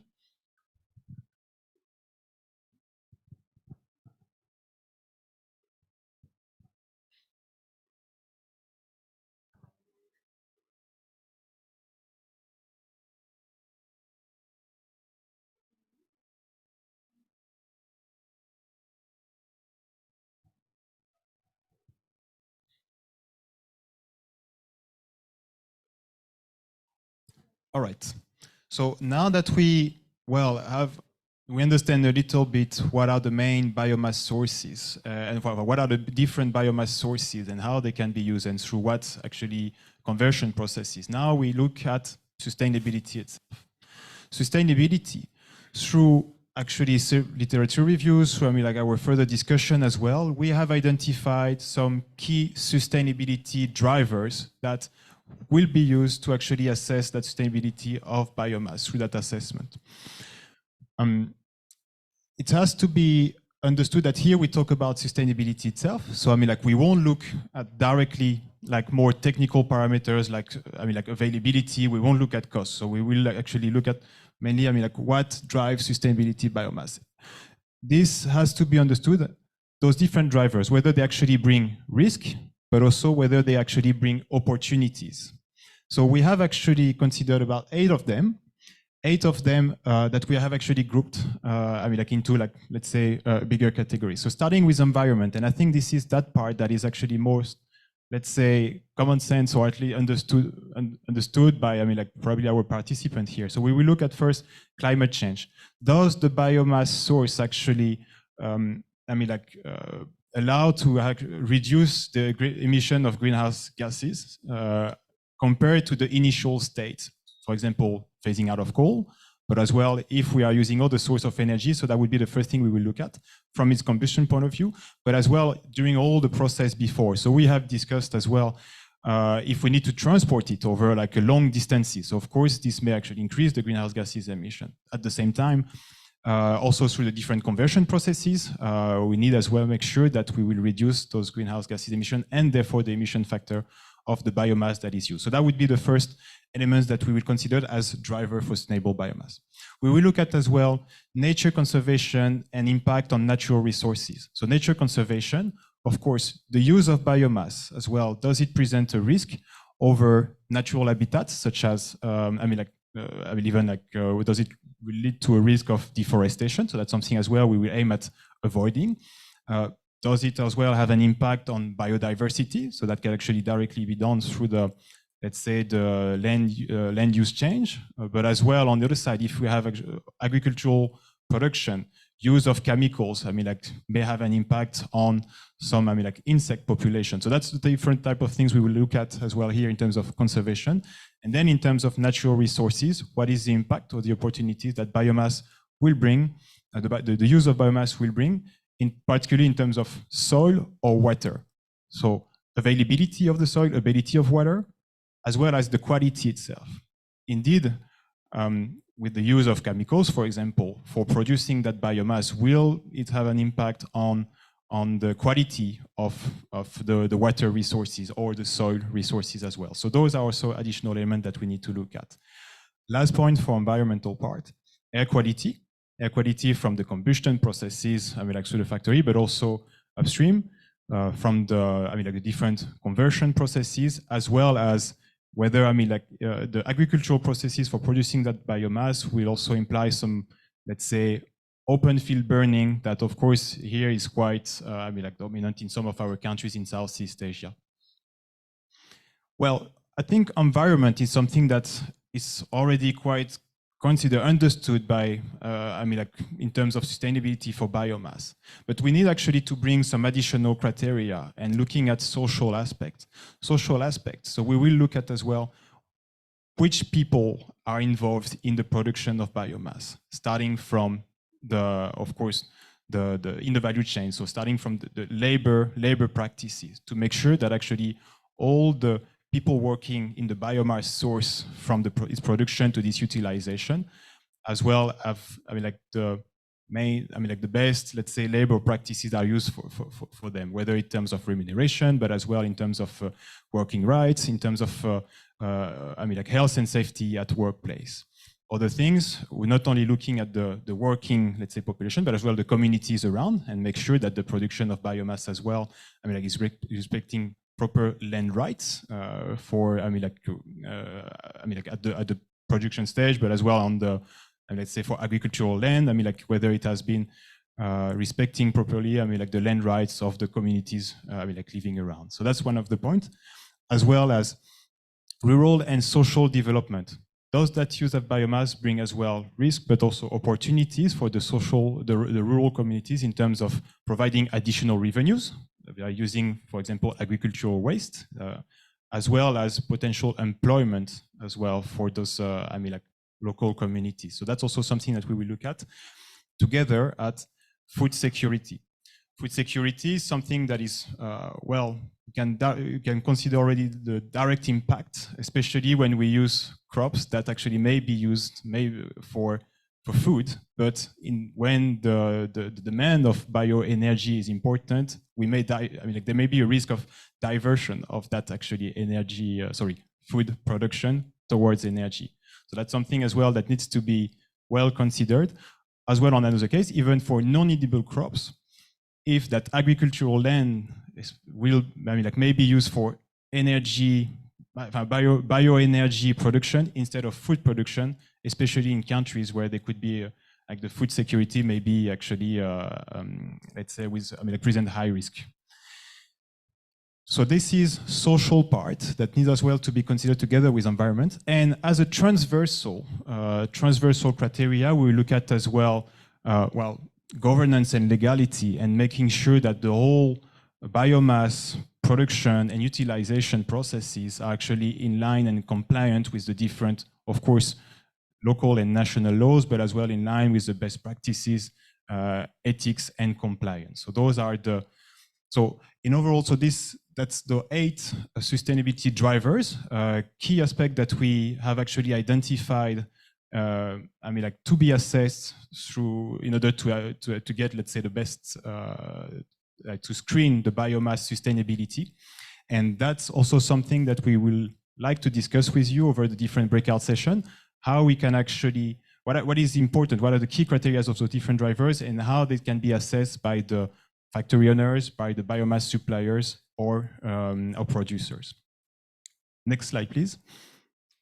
So once we know now, like in terms of biomass categories, as well as sustainability drivers, so those elements are actually the key parts of the sustainable biomass guidelines that we have, been developing a first draft. So these biomass guidelines, are structured with different sections. So the first one is the introduction, where actually we will look at the perimeter of these guidelines. So what has been mentioned before, those guidelines have an objective to be used globally, so not only in Vietnam, but as well in other countries, but looking at, of course, the main countries of production of textile. Of course, to be then used by within the fashion industry, and looking at particularly tier 1 and tier 2, and looking at biomass, well, in that case, only for its energy use. So we don't look at the material use for those guidelines. So that would be for the introduction, and as well, looking at first what are the energy requirements within the fashion industry, and actually how biomass can actually be used in that case, tentatively to phase out of coal. So that will remain actually in this introduction part. But then we will go to the section 2, the biomass description and categorization. So that's what I already introduced, within the first slides, as well as describing the sustainable biomass drivers. So this is the guidelines.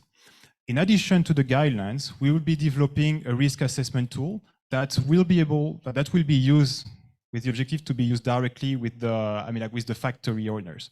And that risk assessment tool will actually allow to have a more refined assessment, screening of that one specific biomass source at the moment of, when the different factories we are trying to identify which biomass source they may use. So the idea would be to use this risk assessment tool in order to have this first assessment in terms of sustainability of a specific biomass source in a local context level.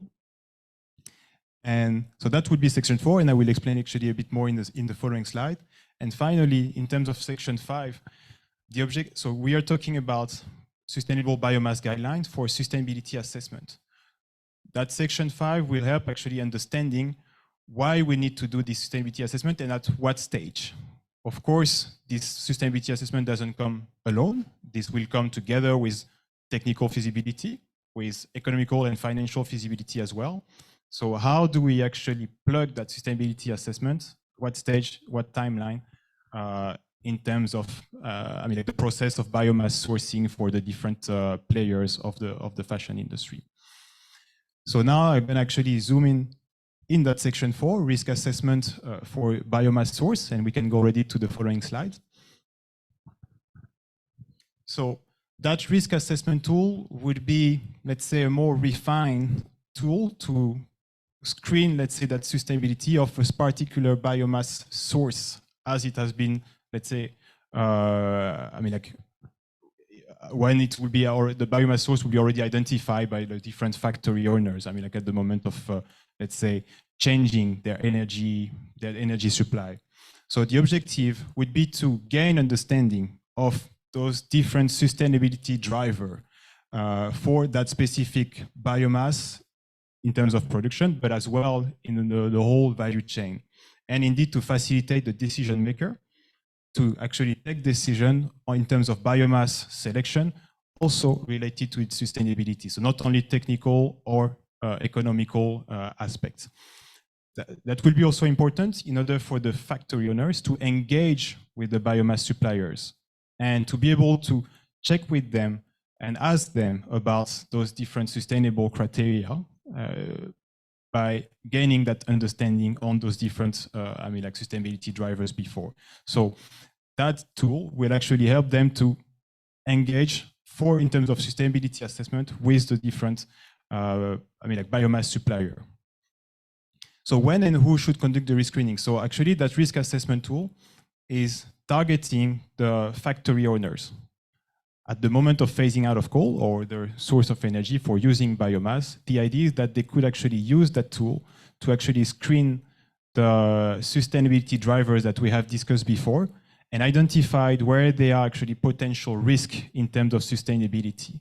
So the tool will be able for each different drivers to say, well, I mean, like that driver doesn't, lead to particular risk or negligible risk, let's say, in terms of, let's say we talk about like climate change, we talked about nature conservation, but for some aspects, whether it is from the information that is directly collected from the supplier or from information related to the local context, we will be able to, identify a level of risk that may need further actions, whether information collection or mitigation options to actually improve that sustainability of that biomass, the biomass use.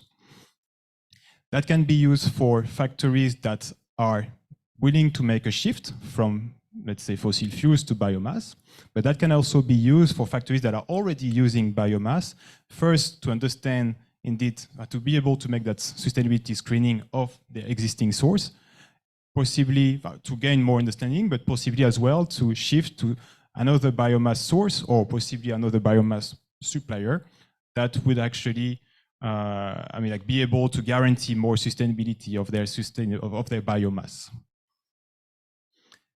And indeed, a final point, so which issues I covered. So we will look at the different sustainable drivers that I've been explaining before, so several set of questions that will need to be, let's say, answered by the factory owners, operators, connecting directly with data that can be shared by the suppliers or by information related to the local context, like national information as well, to answer to this. So the objective is to have an easy tool, also direct, that is easily usable by the different factory owners, to be, replicated as well, all in different countries, to understand well that sustainability of biomass.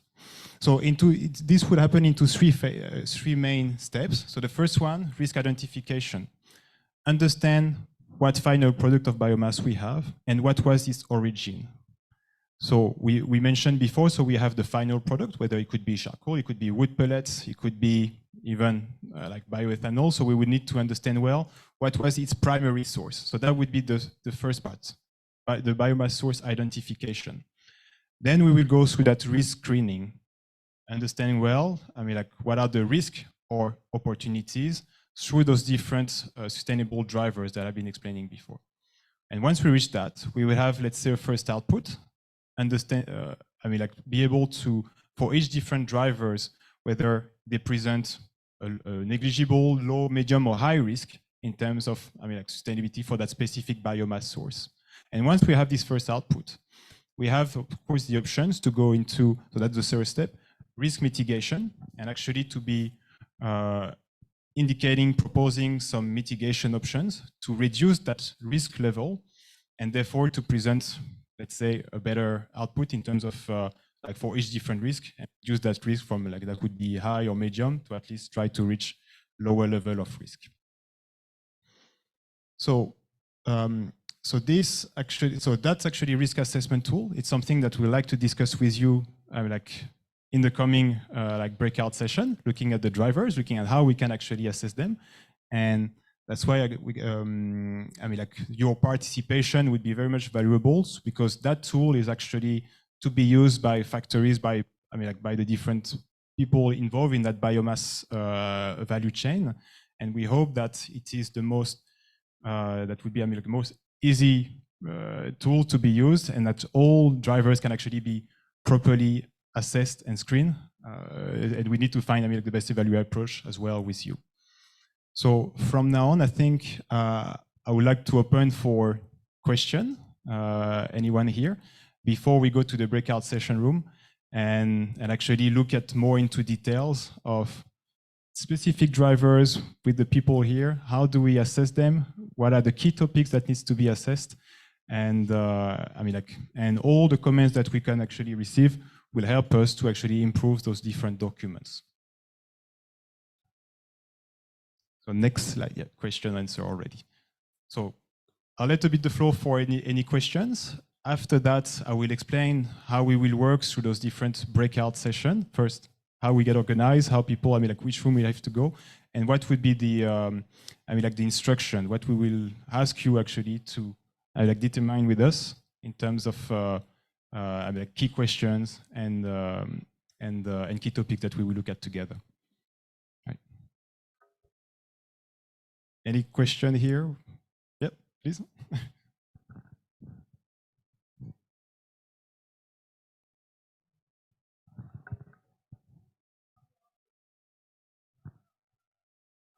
We have several.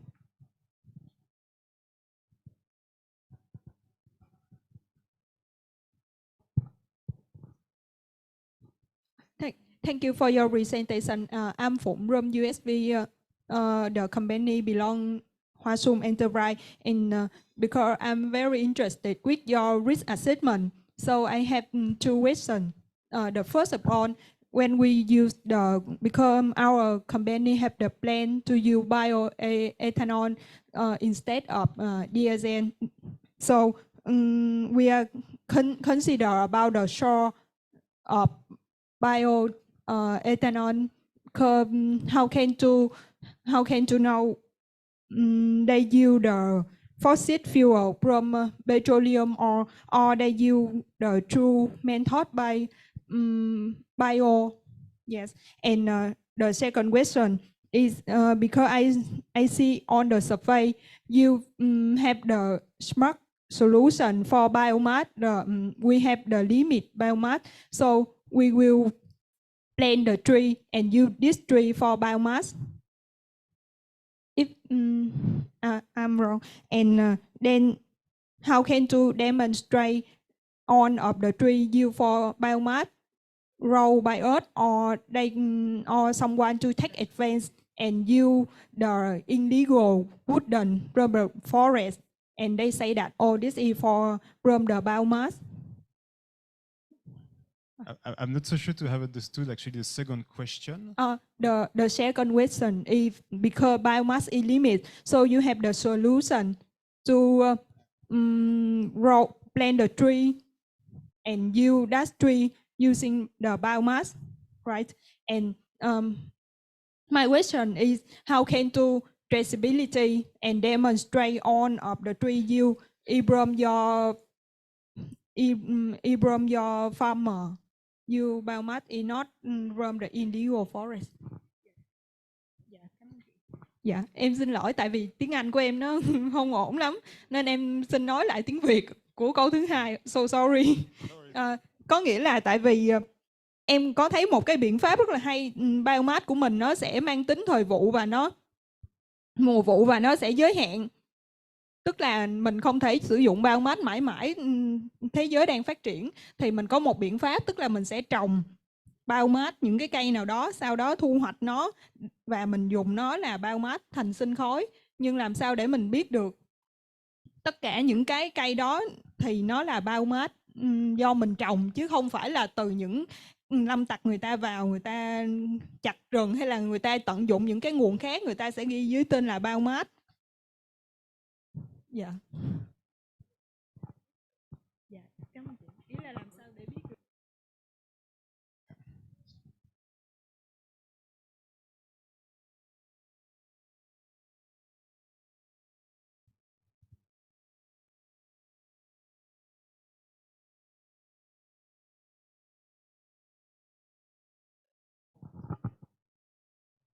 It's okay.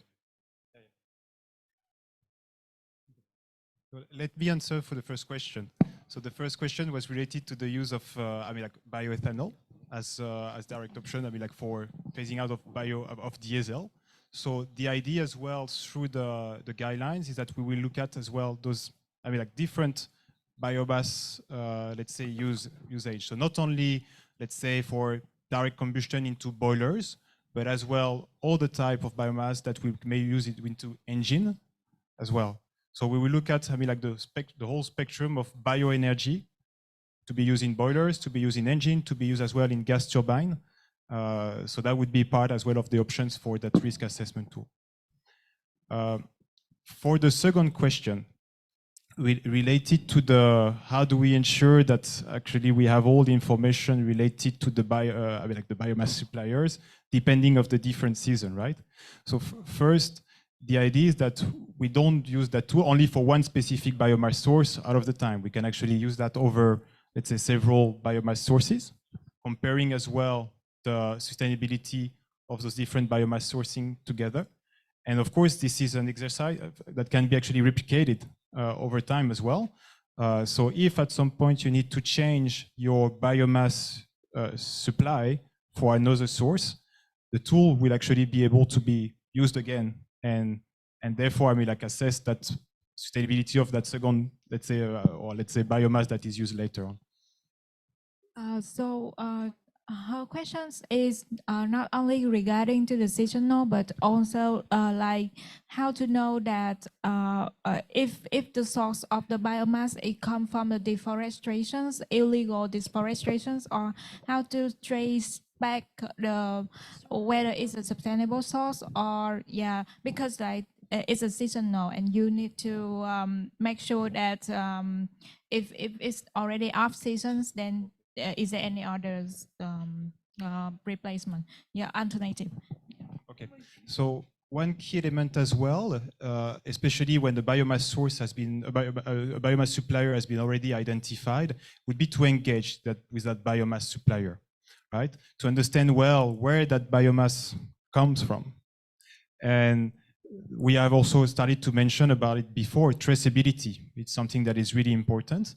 And I mean, like, of course, we will encourage to go for biomass sources that would be certified, whether it is, I mean, like, internationally recognized label or so like local labels. But we will aim at, well, we will aim at actually using those mitigation aspects, using certified, I mean, like, biomass. Of course, another part as well is let's say all biomass may not be, all certification may not exist for all type of biomass. So then we will look at, and actually I link that to additional question that I received. Do the risk assessment tool consider risk of different countries? For example, some countries may have higher risk of deforestation. That's actually a key point, especially when information from the suppliers might not be available. So in that case, we will look at the risk at more like local or national level. And in order to actually, so we will assess it as a risk. In your country, there might be a risk of deforestation, especially if there is no, I mean, like, certificate of sustainability there, or I mean, like, that it comes from sustainably growth, like forest in terms of wood.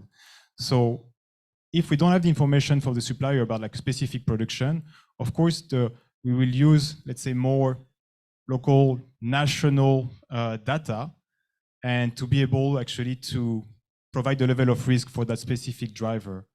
And of course, this may lead to the choice choosing another biomass source if the risk is too high, let's say, on, I mean, like, the biomass source that you maybe have been considered from the beginning. So answering yes, indeed, back to the question online, do the risk assessment tool consider risk of different countries? For example, some countries may have higher risk of deforestation. The idea indeed is to start with the most, let's say, accurate local information. If that information is not available, let's zoom out, let's say, and look at more at the national level to understand if there is a particular risk in that country. And of course, I mean, like, in some countries in Southeast Asia, obviously, I mean, like, deforestation is actually important, that's important rate. So, well, if a supplier is not able to guarantee the source of its biomass from, let's say, sustainable crops, well, we may consider national criteria to actually mention that the risk, it might be too high to go for that biomass source.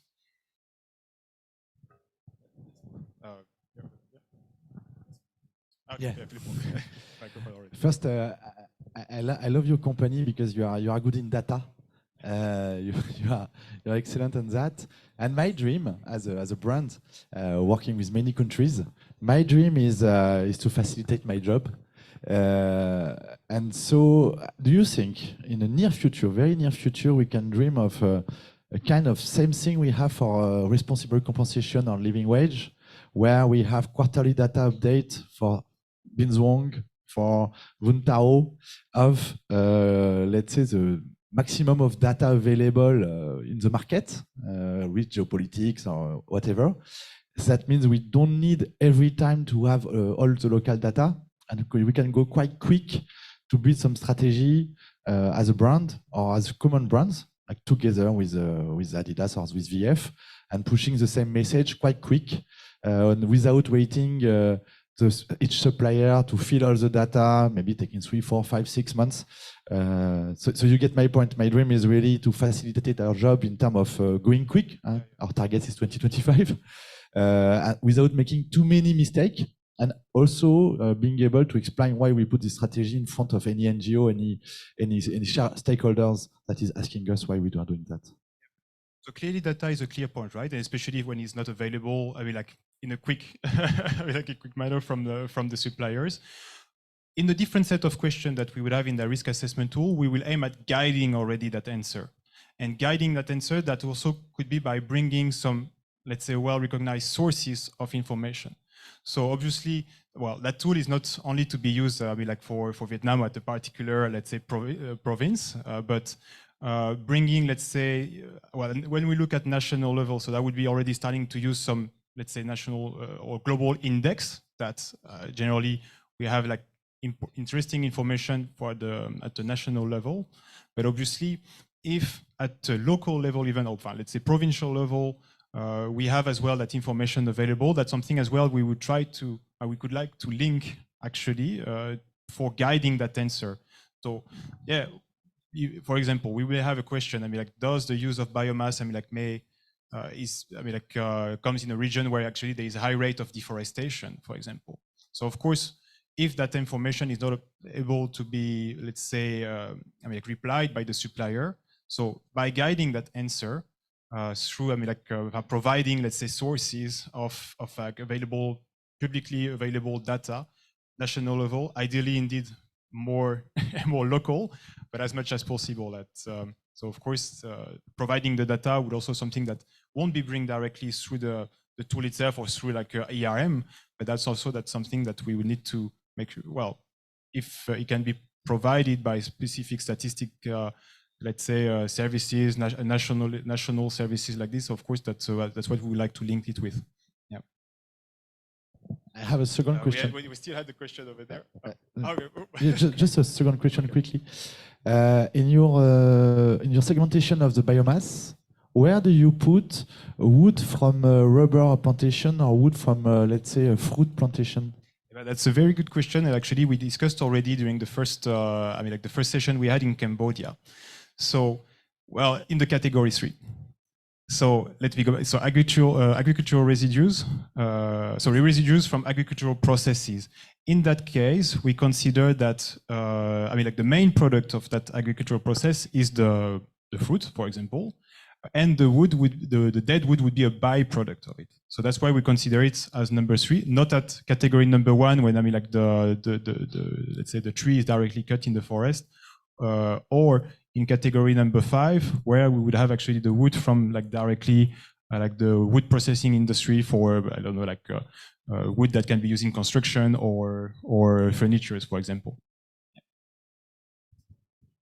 So yeah.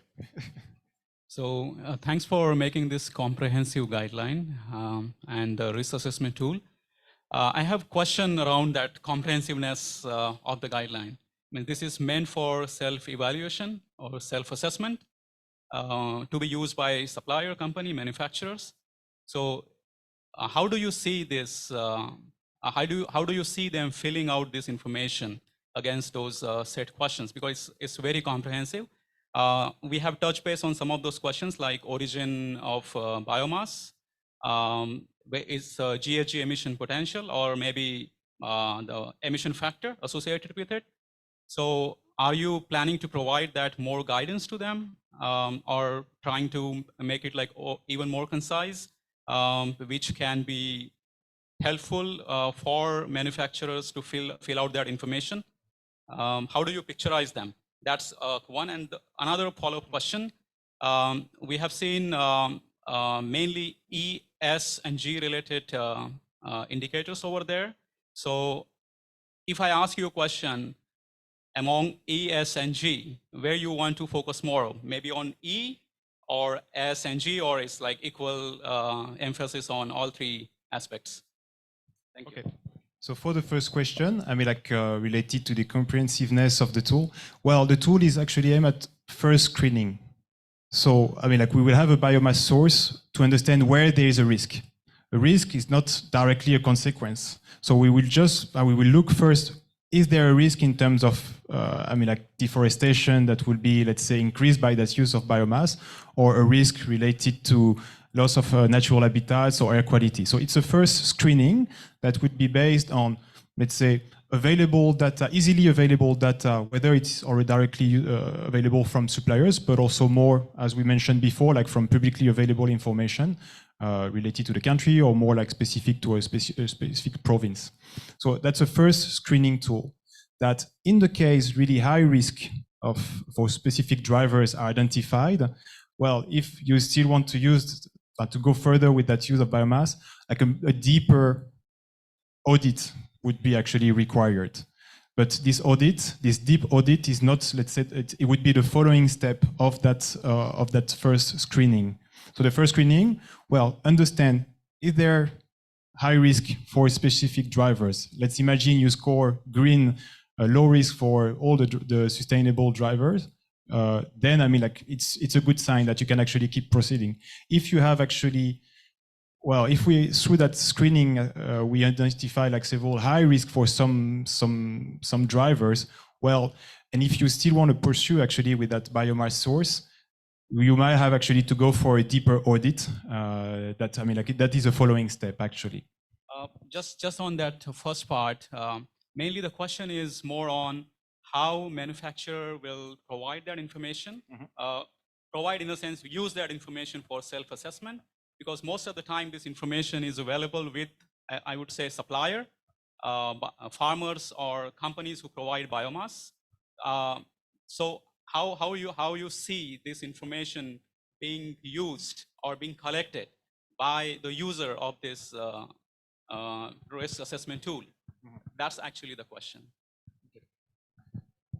Part of it, actually, we want to actually discuss that with you and actually to understand what are the different requirements and challenges for getting this information, actually. So that's what also we're going to discuss through the different breakout session. But yeah, so there are definitely several options how to get that information. So, well, if that information is actually shareable, available from the suppliers, well, I mean, like, well, let's use this one because it is likely to be the most, let's say, accurate information.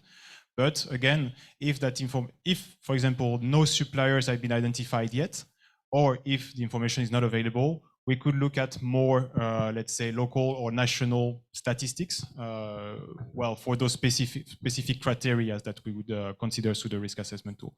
So again, if the information is not available, but the risk is considered as high, then we might have to go through like a deeper audit for I mean, like for that proper assessment. Maybe allow me to add on top of that a bit more to your question, which is a great point, because as outlined earlier, as you can also hear by the brands and also in our talk earlier, we would like to make sure that this is a tool that is most practical and useful. We don't want a list of like hundreds of things, right? And 200s of KPIs that we have to do. We all have a lot of work already. So we have to prioritize on what is most important and relevant to you. So the list that ERM team kindly put together is fairly comprehensive, but purposely do so because our first kind of like task for this is to have the guidelines and the risk assessment tools that translates from the guidelines, right? That is applicable globally, because as ambitiously outlined by the brands, this kind of commitments and therefore hence the use of this tool that you are contributing your valuable insights here is going to be applied not only in Vietnam, not only in Asia, but globally throughout all of the supply chains. So therefore, ERM team was more of putting together a longer list and a more comprehensive list, but exactly for the consultation so that you could put in your thoughts, whether what makes sense, what doesn't make sense. This is the very purpose of this consultation, which is going to be done more so in the breakout session. And maybe just to add on quickly on top of that, on the next steps, right? So the next session is going to be helping us refine this guideline further. And next step is that with the ERM team, we're going to translate that into a practical template that the factory would use, right? It will be concise, it will be self-explanatory, and it will be it will leave only what is relevant to you and actually feasible to do, right? And also, I think to add on that, that's why Alan also mentioned early on that we want to do this in a standardized manner, meaning that amongst the brands too. So it's less work for the factory. And we would like to avoid a situation where the factory, one factory, supplying to 5 brands and have to use 10 templates and provide 20 reports, right? We want to avoid that for the benefits of everyone involved. So that's exactly the core of this work. And also we will be doing pilots of the risk assessment tool in 3 factories to start with, to further refine this and making sure, again, that it's practical or useful. And we plan to roll that out and support the factories on who are interested in doing this and adopting this further as well. So there will be a support along the way. And you will not be alone. Well, you will see more of us in the coming months when you're adopting this as well. So with that, I think we have comments from Hua as well, and Jeremy. Who wants to go first? Maybe Jeremy. Thanks. I think it's for you, Nacha. This question is, first, we have a lot of suppliers ready to participate, so we will open our supply chain for that. Second point I wanted to share with you is this risk assessment is a first step, it's a defensive step. It's how, in fact, we will remove all the big risk, but every biomass has a risk. There will be no biomass with no risk. Can we plan also to involve some companies or NGO companies that are already working on the regenerative business linked to biomass, like Pure Project in Thailand, which is famous for that, to prepare the next step, which is capacity building of biomass vendor, and how to mitigate and how to prepare a better biomass supply. So like that, to align also from them in terms of their experience on the risk and so on. I love especially Pure Project for the way they are working and the professionalism they bring. So is it something we can think about to prepare the future? From our end, definitely. I think that is a great suggestions. And Pure Project, we are working. I know of them as well, and a lot of great projects that they did on the ground, particularly in Thailand, together with brands, multiple brands as well. So much appreciated. This definitely will take this on because the most important step is how do we use it on the ground, right? And make sure that everyone can be able to would be able to benefit from this and use this. But yes, I think that's the exact point that we sort of like didn't look at it before because we're more focused on the supporting the factory. But yes, definitely on the biomass vendor as well. Thank you, Jeremy. If I may just ask as well on that. So I mean, like the risk assessment tool will aim at indeed identifying the level of risk, let's say, but also to already provide some indicative options for mitigating that risk as well. So I mean, like won't be as detailed as like going through this pure energy project, but at the same time, well, listing what can be actually done for mitigating that risk and getting from what we consider whether it's medium or low risk on, well, what we would have, for example, if it's high risk could be something like we could consider it could be a no-go, like we should not go for that one. Medium risk, say we should actually find mitigation. And low risk, well, I mean, like if there is a way to mitigate even a low risk, well, I mean, like at a low cost for the factory, I mean, like that would be ideal, but that's something still we can actually pursue. But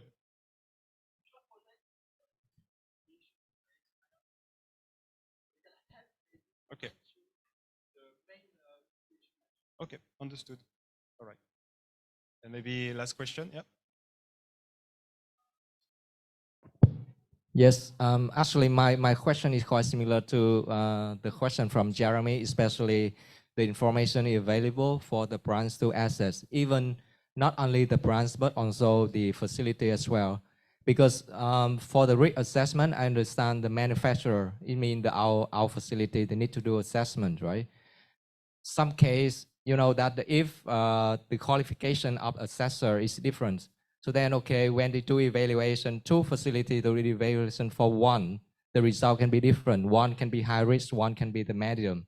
So my point of view here is whether we can adopt some practice like we have third party can be nominated. I mean, like for instance, the IAM verification, like you know, currently like GDSC or the SAC, you know, they have nominated third party to do that verifications.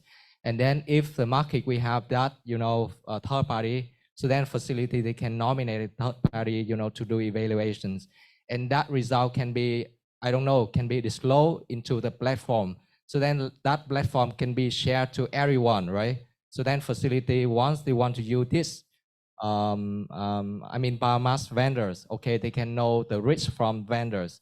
I mean, the information of the biomass vendor can be transparent to everyone, and the result of assessment can be, I would say, perfect, right? In terms of assessment, maybe from third party. So that can be ensure that the informations can get, you know, at the same from the on stakeholders. Yeah, that's my thought. Yeah. Okay, but points well taken.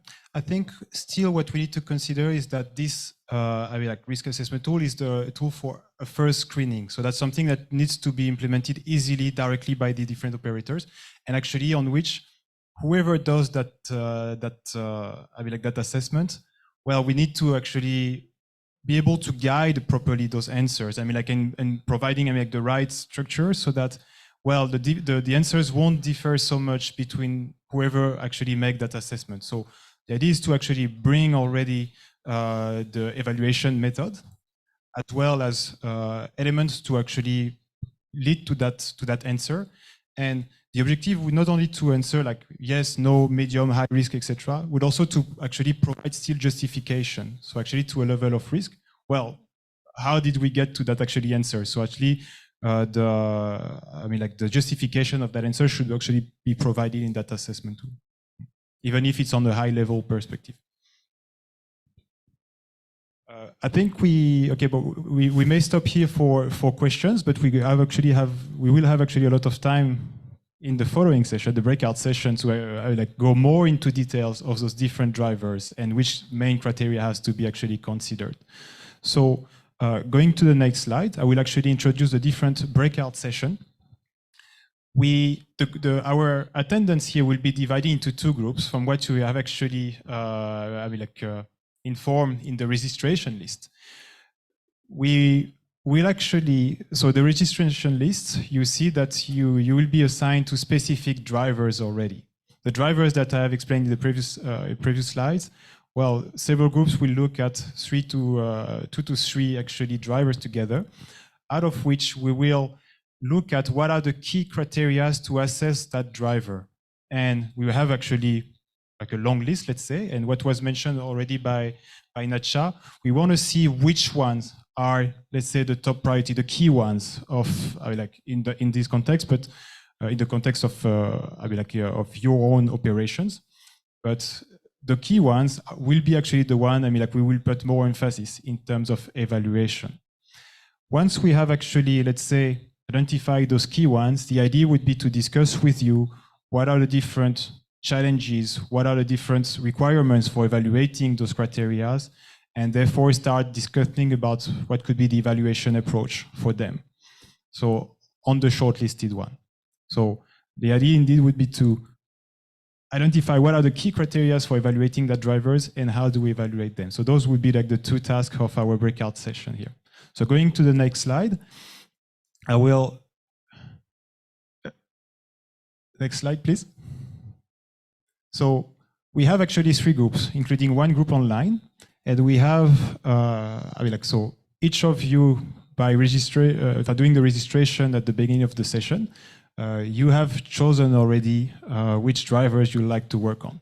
So we will have actually a group 1 that will work on human and labor rights and rural social development. So that group actually will be moderated and facilitated by Cham here, that is at the back. And after the idea would be to go to the room that is totally at the back there. So you need to cross, let's say, the middle, the middle room over there to pass the door, and that's where the group 1 the people that have signed up for this, drivers, human labor rights, and rural social development, please follow Cham to the other room over there. And as for the second group, focusing on natural resources and conservation and food security. So that will be facilitated by myself and also Yen, that is at the back. And we will actually gather just on the other side of the door and discuss, those two different, let's say, which criteria and how to evaluate them for the coming 30 minutes. All right, and just for your information as well, we have also a lot of online participants, and they will be also participating to this, to these breakout, activities, and they will look directly at climate change and air quality. So those are actually activities that we have already done in Cambodia, in Thailand, that we are also willing to do here in Vietnam with you, and to get also your best input in order to understand well what are the key criteria to be evaluated from those sustainability drivers, and how can we actually realistically assess them in an easy manner for, for the different people that are targeted in using that risk assessment tool. So I think we can actually, first I would like to thank you all for even, the first question that we had that were already really helpful, and that we will definitely consider for the coming step and the new revision of the sustainable biomass guidelines. But we keep working on for the next 30 minutes. So I will already ask you to actually start moving on to the following breakout session rooms. So again, the group 1 on human and labor rights, rural social development will go to the other side, so crossing the door and crossing actually the second door on that direction. While the group number 2, natural resources conservation and food security, will go in the middle room over there. Thank you very much, and let's start making a move.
Hi, David. Oh, hello. Okay, we're ready to get started. Hi, Kun Pat. Hi, everyone. Good afternoon. My name is David Grassi. Yes. My name is David Grassi, and I am going to host this breakout room along with Dong Tran, Hien Pham, and Chayanid from Bangkok. It's a pleasure to be here with you. Just about myself, I'm a technical director based in Bangkok for ERM. I work in net zero implementation and sustainable energies. I conduct and facilitate greenhouse gas reduction decarbonization studies across a variety of industries. So this is why in our breakout session today, we're going to talk about climate change and air quality, which is a related subject. We have about 30 minutes. We have a few slides to share with you. We encourage you to participate, to either use the chat or to raise your hand, open your microphone. We'd love to hear from you. The main purpose of this session is to collect your comments on the subjects that we're going to discuss. One area of the guideline that we're working on. And also, I wanted to mention that you're very welcome to speak Vietnamese if you prefer that. We have two people in the room that can help us translate to the ones that don't speak Vietnamese, like myself. So don't feel free to speak up in any language that you'd like to speak in. Okay, let's move on. As I mentioned, we've got a few slides to show you. We've got a few activities, and in between, we hope that we can talk to you and discuss some of the issues with you. Okay, very well. Let's move to the first slide, please.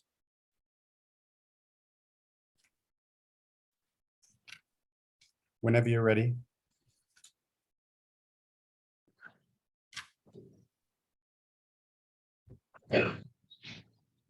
Okay, so this is something that was discussed in the previous sessions.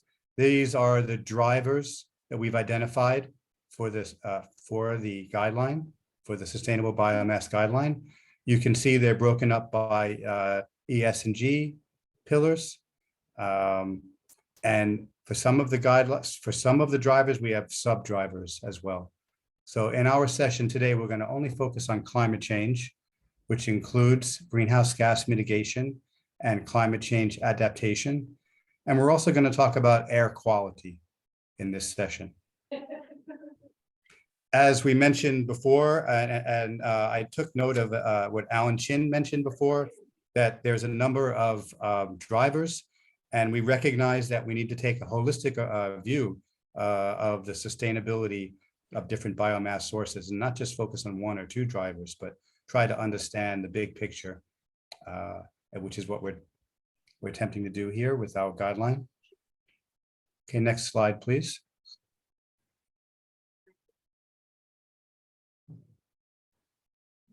So let's just discuss a little bit about climate change and air quality. We know greenhouse gas mitigations, well, it seems to be the main driver for switching to biomass. And the reason is that biomass can be considered a low carbon option because it's renewable and it acts as a sink for greenhouse gases, unlike non-renewable fossil fuels, which are not a sink. So we do look at greenhouse gas mitigations. We look at the greenhouse gases, primarily carbon dioxide, methane, and nitrogen oxide. Those are the main ones. And we study the carbon footprint. We have to keep in mind that we look at the full life cycle of the carbon of the biomass source, from cultivation, including use of fertilizers, to cultivation, collection, processing, transportation, and of course, end use. In terms of adaptation and vulnerability to climate change, we're focused on, does the biofuel in any way impact either by physical or transition, or with regards to physical or transitional risks? Is it impacted by physical or transitional risks? And there's plenty of examples of this. For example, are we converting a natural forest to a agricultural lands with a lower carbon mitigation potential? Is just one example. And finally, in terms of air quality, there's a number of issues related to air quality. Do the agricultural practices include such things as waste burning without any proper facilities, management of emissions, and so forth, and so on. Sorry, I can't. Okay, that's better. Yeah, without appropriate contaminant control from combustion or smoke, which may affect the quality of air and pose public health issues for workers, communities, both local and regional communities. So these are the drivers that we're going to discuss today, and we're going to ask for your feedback. Does anyone have anything that they'd like to add to this before we move on? Any comments or anything at all? We'd be happy to hear from you. Okay, if not, we can just, we'll keep moving. Okay, we do have some chat. Yes, okay. Okay, we'll be monitoring the chat room, the chat window for anything else. Okay, let's move to the next slide, please. Thank you. Okay, so these are some of the areas that we'd like to discuss with you. Greenhouse gas emissions from biofuel production, transportation, and storage. Upstream. Greenhouse gas emissions from utilization, which is combustion related. Impact of carbon sinks, the biomass source, and its impact on carbon sinks, such as deforestation. Energy efficiency, open field burning of agricultural wastes, air quality control from biomass boilers and turbines, air contaminants control during production processes. So, and you can see the Vietnamese translation on the right. So we asked you to have a think about these subjects. Which ones do you think are most important? I know they're all important to one degree or another, but which ones do you think deserve more attention than others? If it's a difficult thing to assess, but we'd like to ask you to try. So you'll see the QR box code on the screen.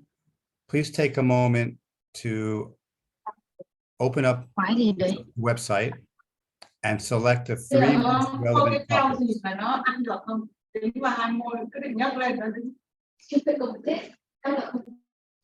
Somebody needs to mute their mic, please.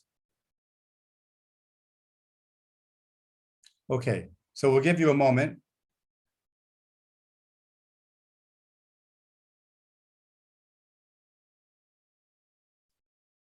And in the meanwhile, like we said, like I've been saying, we encourage you to ask questions either with your microphone or in the chat room, or make comments.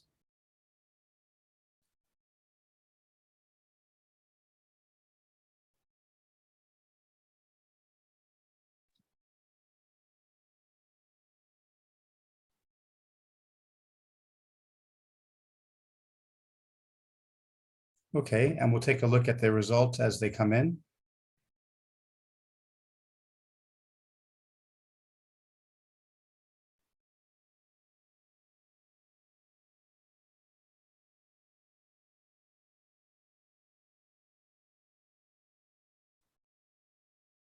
Please go to the Menti screen.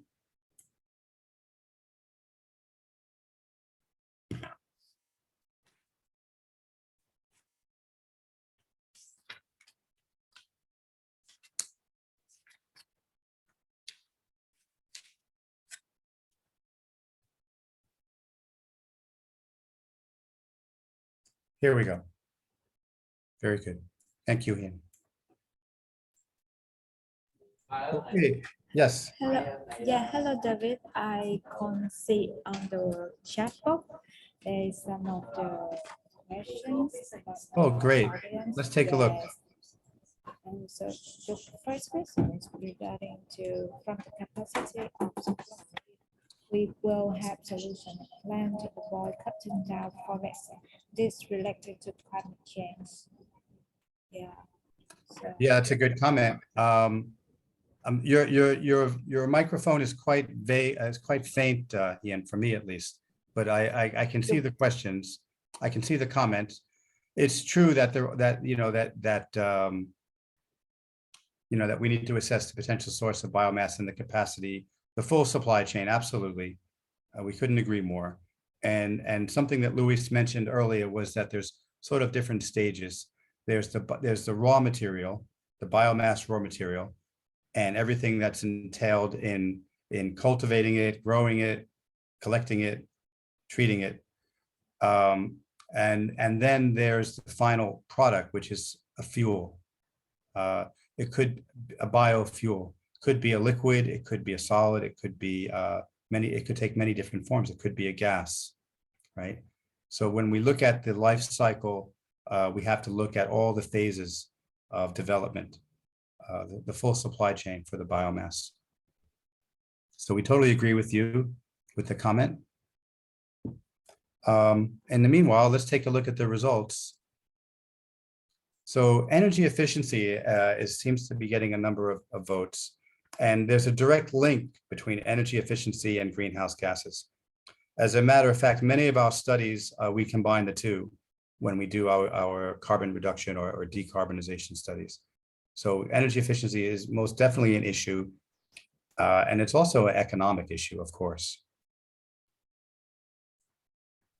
yeah, I can see that we have 45 participants joining online, but the answer received right now is just around 20%. So, Okay.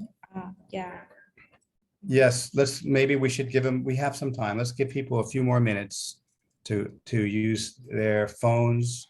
I think using your phone is probably the easiest way to access the questionnaire.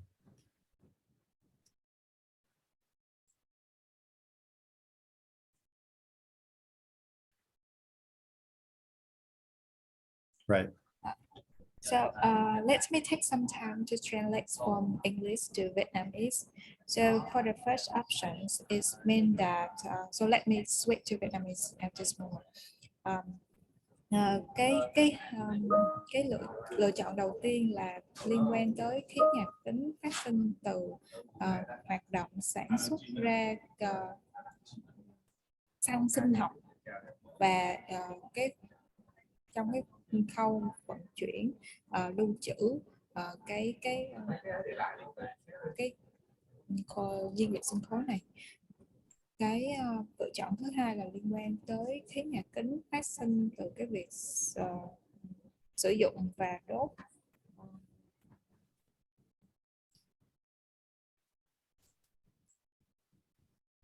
chất.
Xin lỗi mọi người, có một số trục trặc kỹ thuật thì em sẽ liên quan tới microphone. Thì cái đầu tiên đó là phát thải khí nhà kính từ việc sản xuất, vận chuyển và lưu trữ nhiên liệu sinh học mình đang xét tới những cái dòng thượng nguồn. Cái thứ hai là phát thải khí nhà kính từ việc sử dụng đốt cháy nhiên liệu. Thứ ba là tác động của cái việc mà mình làm giảm cái trữ lượng lưu trữ carbon. Ví dụ như là rừng sẽ được gọi là một cái carbon sink, và khi mà mình khai thác rừng thì nó sẽ giảm cái lượng chứa cái carbon này. Cái thứ tư nó liên quan tới hiệu suất năng lượng. Cái thứ năm là đốt rác thải nông nghiệp ngoài trời. Thứ sáu là kiểm soát chất lượng không khí từ việc đốt và sử dụng đốt nhiên liệu sử dụng tua bin từ các cái nguyên liệu sinh khối. Và cái thứ bảy là kiểm soát chất ô nhiễm không khí trong quá trình sản xuất.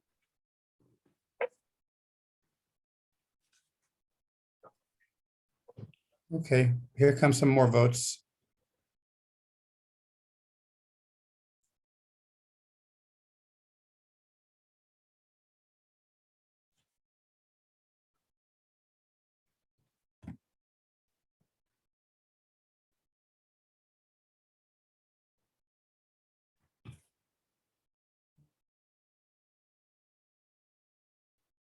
Okay, very well. Let's look at the results quickly. I think we've discussed this already. Energy efficiency and its link to greenhouse gases is very important. And I think that it's, particularly important with regards to economics, not only in terms of CapEx, but also OpEx as well.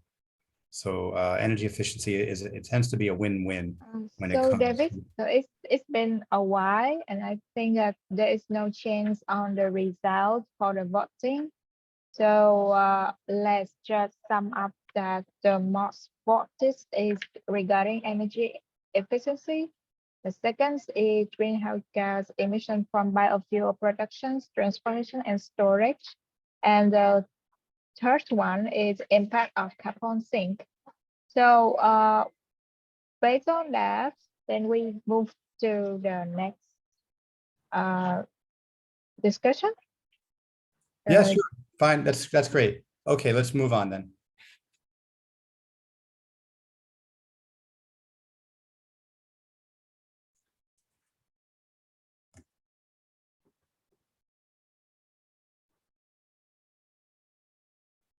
Let's move on,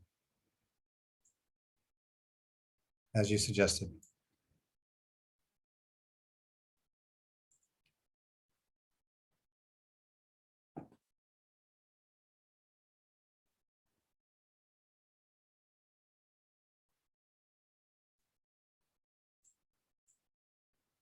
Okay, just give us a moment, please.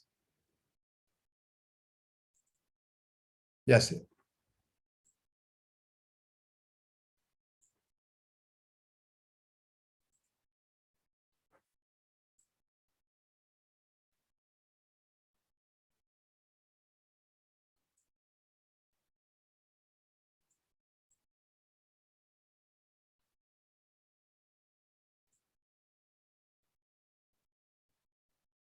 Okay, can we move back to the slides, please?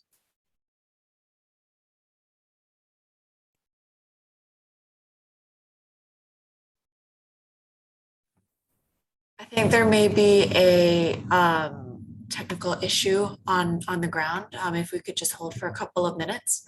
But in the meantime, I think what could be worth discussing now, as we sort out some technical issues, is based off of these top three categories, right? As we mentioned, we'll be discussing a little bit in greater depth how we want to go about assessing some of these topics under climate change and air quality.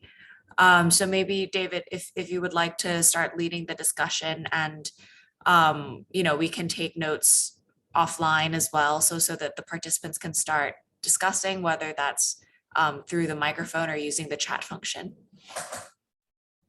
Okay, very good. Let's go back to the screen then.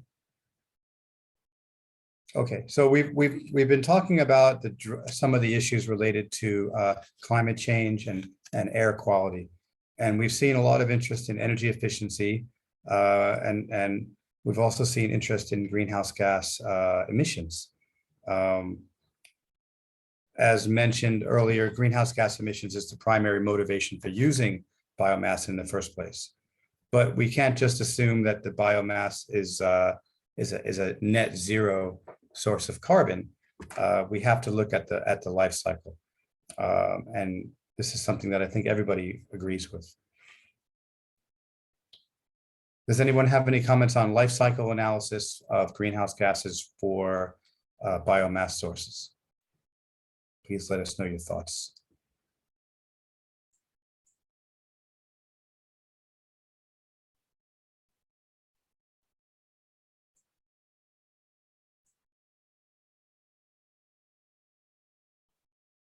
Okay, I guess, we talked about energy efficiency, and the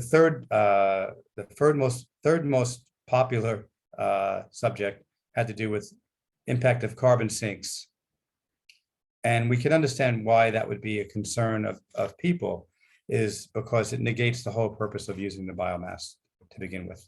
So using biomass can provide benefits, but we also have to be careful that we're taking a holistic view of it, and not just taking biomass as a sustainable solution without understanding the life cycle. Okay. Great. Okay, let's carry on. Now, these are the 3 topics that you've selected. I mean, they're all important, but these are subjects that are on your mind as being perhaps the most important ones. So we'd like your feedback now on these 3 topics. What do you think needs to be considered? What do you think is important with regards to these 3 topics? What would you like to see in the guideline with regards to these topics? How do we evaluate? What's the approach that we take to evaluate these topics?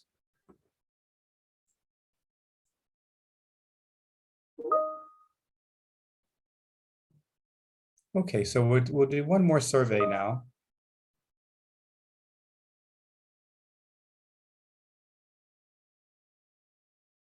Can you bring up the Menti QR code, please?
I understand that on the Menti, if you're still using the same QR code, the question should have changed to, for the highest topic, what should be considered while assessing these topics. So some of the things that we could maybe discuss. So the highest voted topic was energy efficiency. And I think we already have one answer coming in. So when we're considering, the risks that could be associated with this topic, or opportunities, in fact, for energy efficiency, what kind of things should we be considering? So something that we suggested to guide you could be, the different evaluation approaches, different requirements, or maybe some of the challenges that could come with assessing this. Young, if you don't mind, could you please press enter on your keyboard, and then that will show us the answers that have already come in.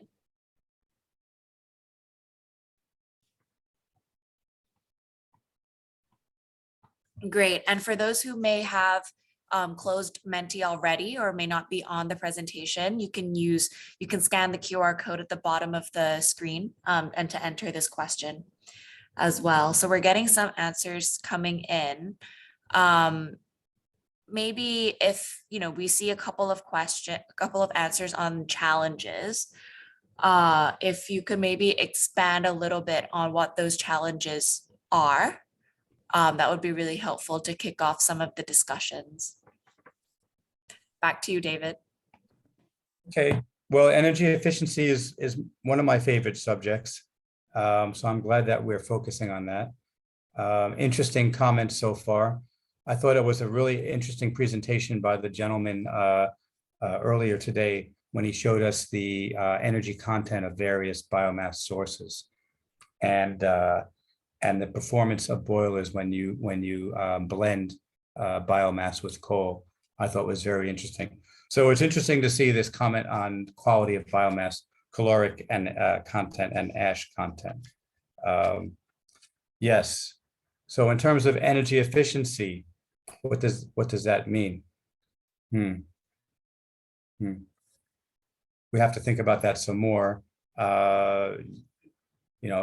There's been some discussions about boiler studies and techno-economic analysis of boilers with regards to different biomass sources.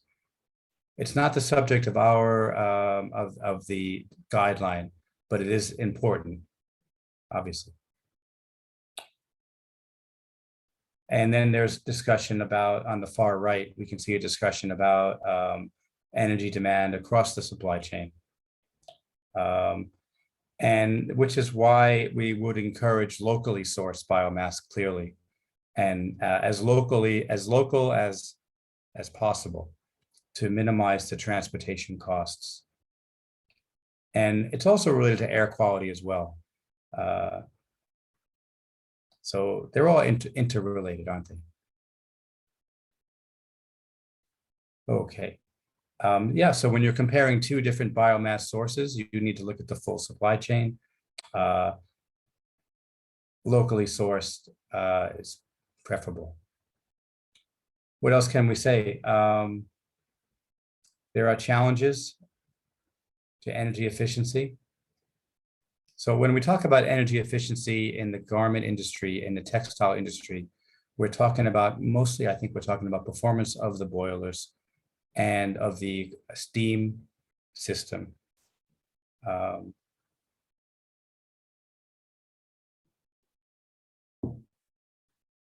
Yes, so funding for technology change is an interesting subject.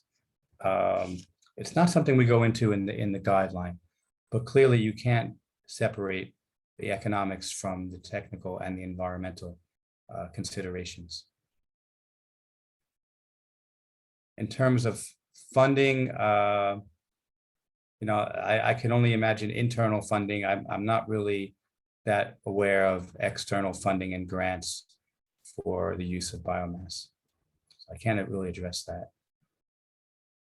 But I can say that when you do these, when you do this analysis, you look at things such as payback period, net present value. You need to take into account the capital expenditure for any modifications, as well as the operational expenditures associated with the biomass and supporting systems. So as we do a life cycle analysis of carbon, for example, we also need to understand the life cycle in terms of economics.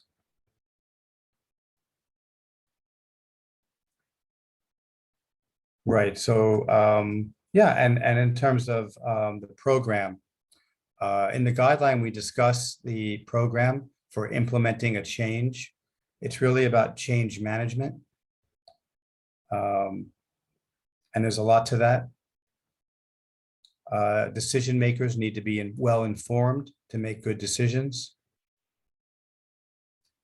You need to have a certain amount of definition available in terms of technical and sustainability and economic in order for management to make good decisions. And it needs to be based on reliable data.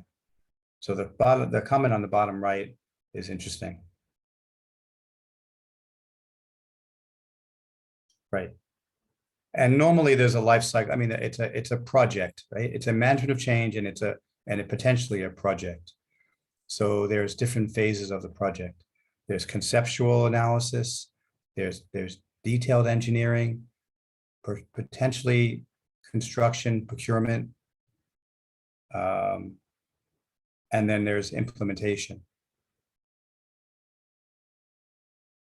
And we need to have a handle on that to ensure good project management, good management of change, good decision making. Okay. Any other comments coming in? We've got 8 so far only.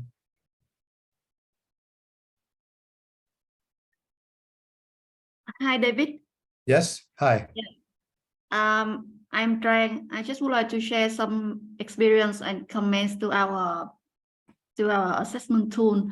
So normally the people who will use our assessment tool will not have like strong and a lot of information as well as the expertise in this area, because there should be like some person in charge of many things. So for example, they are purchasing tip. So the tool should be very simple and should be very specific for the people used to understand the question, and very clear. And for example, it should have like the tool should have like sub data to evaluate the risk. For example, when we ask like if the when we evaluate the emission of our biomass, if the emission of the current biomass is higher than the current use or not, maybe it's not easy for the user to evaluate. So instead of that, maybe we can ask directly what type of your biomass and what province is that. The question should be specific, like what province that biomass come from, something like that, instead of like very like generic questions, and it may not give us the the user the ease to use. That's a good point. Those are very good points. And I know that you've been working very closely on this. And so I know that you're working to make it something that is, how to say, practical and consistent. And I know that you're providing a lot of help to the users of the system and the risk assessment tool in terms of making the evaluations and answering questions with support. So I think that's really good. I thought it was an interesting comment made by somebody today about risk assessments that, many times you have different people will come up with different results for a risk assessment. And a risk assessment is only as good as the people who are involved in the participants in the risk assessment. But so, hopefully I think the guideline will provide people with enough information, increase their knowledge, increase their understanding of the issues, increase their understanding of how to address and how to assess, I should say, the different drivers. So that's a very good point. Thank you for making that point. Thanks, David. Because we face the challenge like normally our suppliers will not have like enough information to answer those very large and very generic questions. Yeah, I mean, in most risk assessments, when you don't have the information you need, then you normally would raise an action to get that information, to find that information. It's not exactly a mitigation, it's more of a risk understanding. So yeah, I know the challenges are there. And I think we'll hear back from the potential users as they implement the system. We'll understand more the challenges they're facing. So there'll be some revisions and iterations to the guideline. Thanks, David. Thank you. Okay, I think we've covered it. Unless anyone wants to make any more points or speak out or ask any questions, I think we'll conclude this breakout session. Thank you all for taking the time to join us and for your participation. Thanks, David. Just a minor point that I'd like to share. Kun Pruksa has shared in the chat above a questionnaire link. So if you would like to have a more detailed feedback, to provide more detailed feedback, more structured feedback, you can also provide feedback on the guidelines in that link as well. Let me reshare it to you now. Then you it's in the main room, also isn't do it? that as well. Okay, Thank you, everyone. thank you.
Delays in our timeline of today.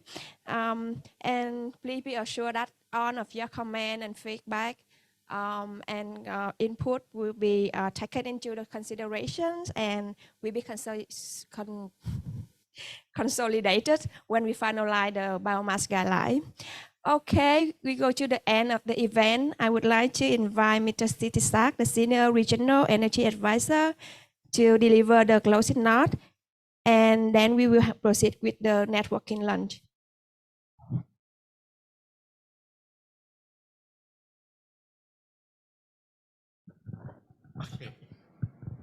Hello. Okay, thank you, Ruby. Yeah, on behalf of organizing team and MSMA and also our dear co-host VCCI, very thank you for your participant today, both in persons and in the online. So particularly on the panelists, which is provide the excellent thoughts for our discussions and then give information to our team today. And we thank with our co-host again, VCCI, which very active on these events, and our brand partner who's co-developed the guideline together, Adidas, Gap, H&M, we have corporations, Ralph Lauren. However, most importantly, I would like to thank you guys again for participating and giving us the comments and idea and discussions with our colleague in the breakout sections. We believe that we will get very helpful comments on this. Secondly, today discussions very highlighted that growing demand of the sustainable biomass in Vietnam and in this industry. It's also demonstrated ongoing concerned effort from brands, factories, and also the associations and develop the agency to address just where the sustainable biomass guideline.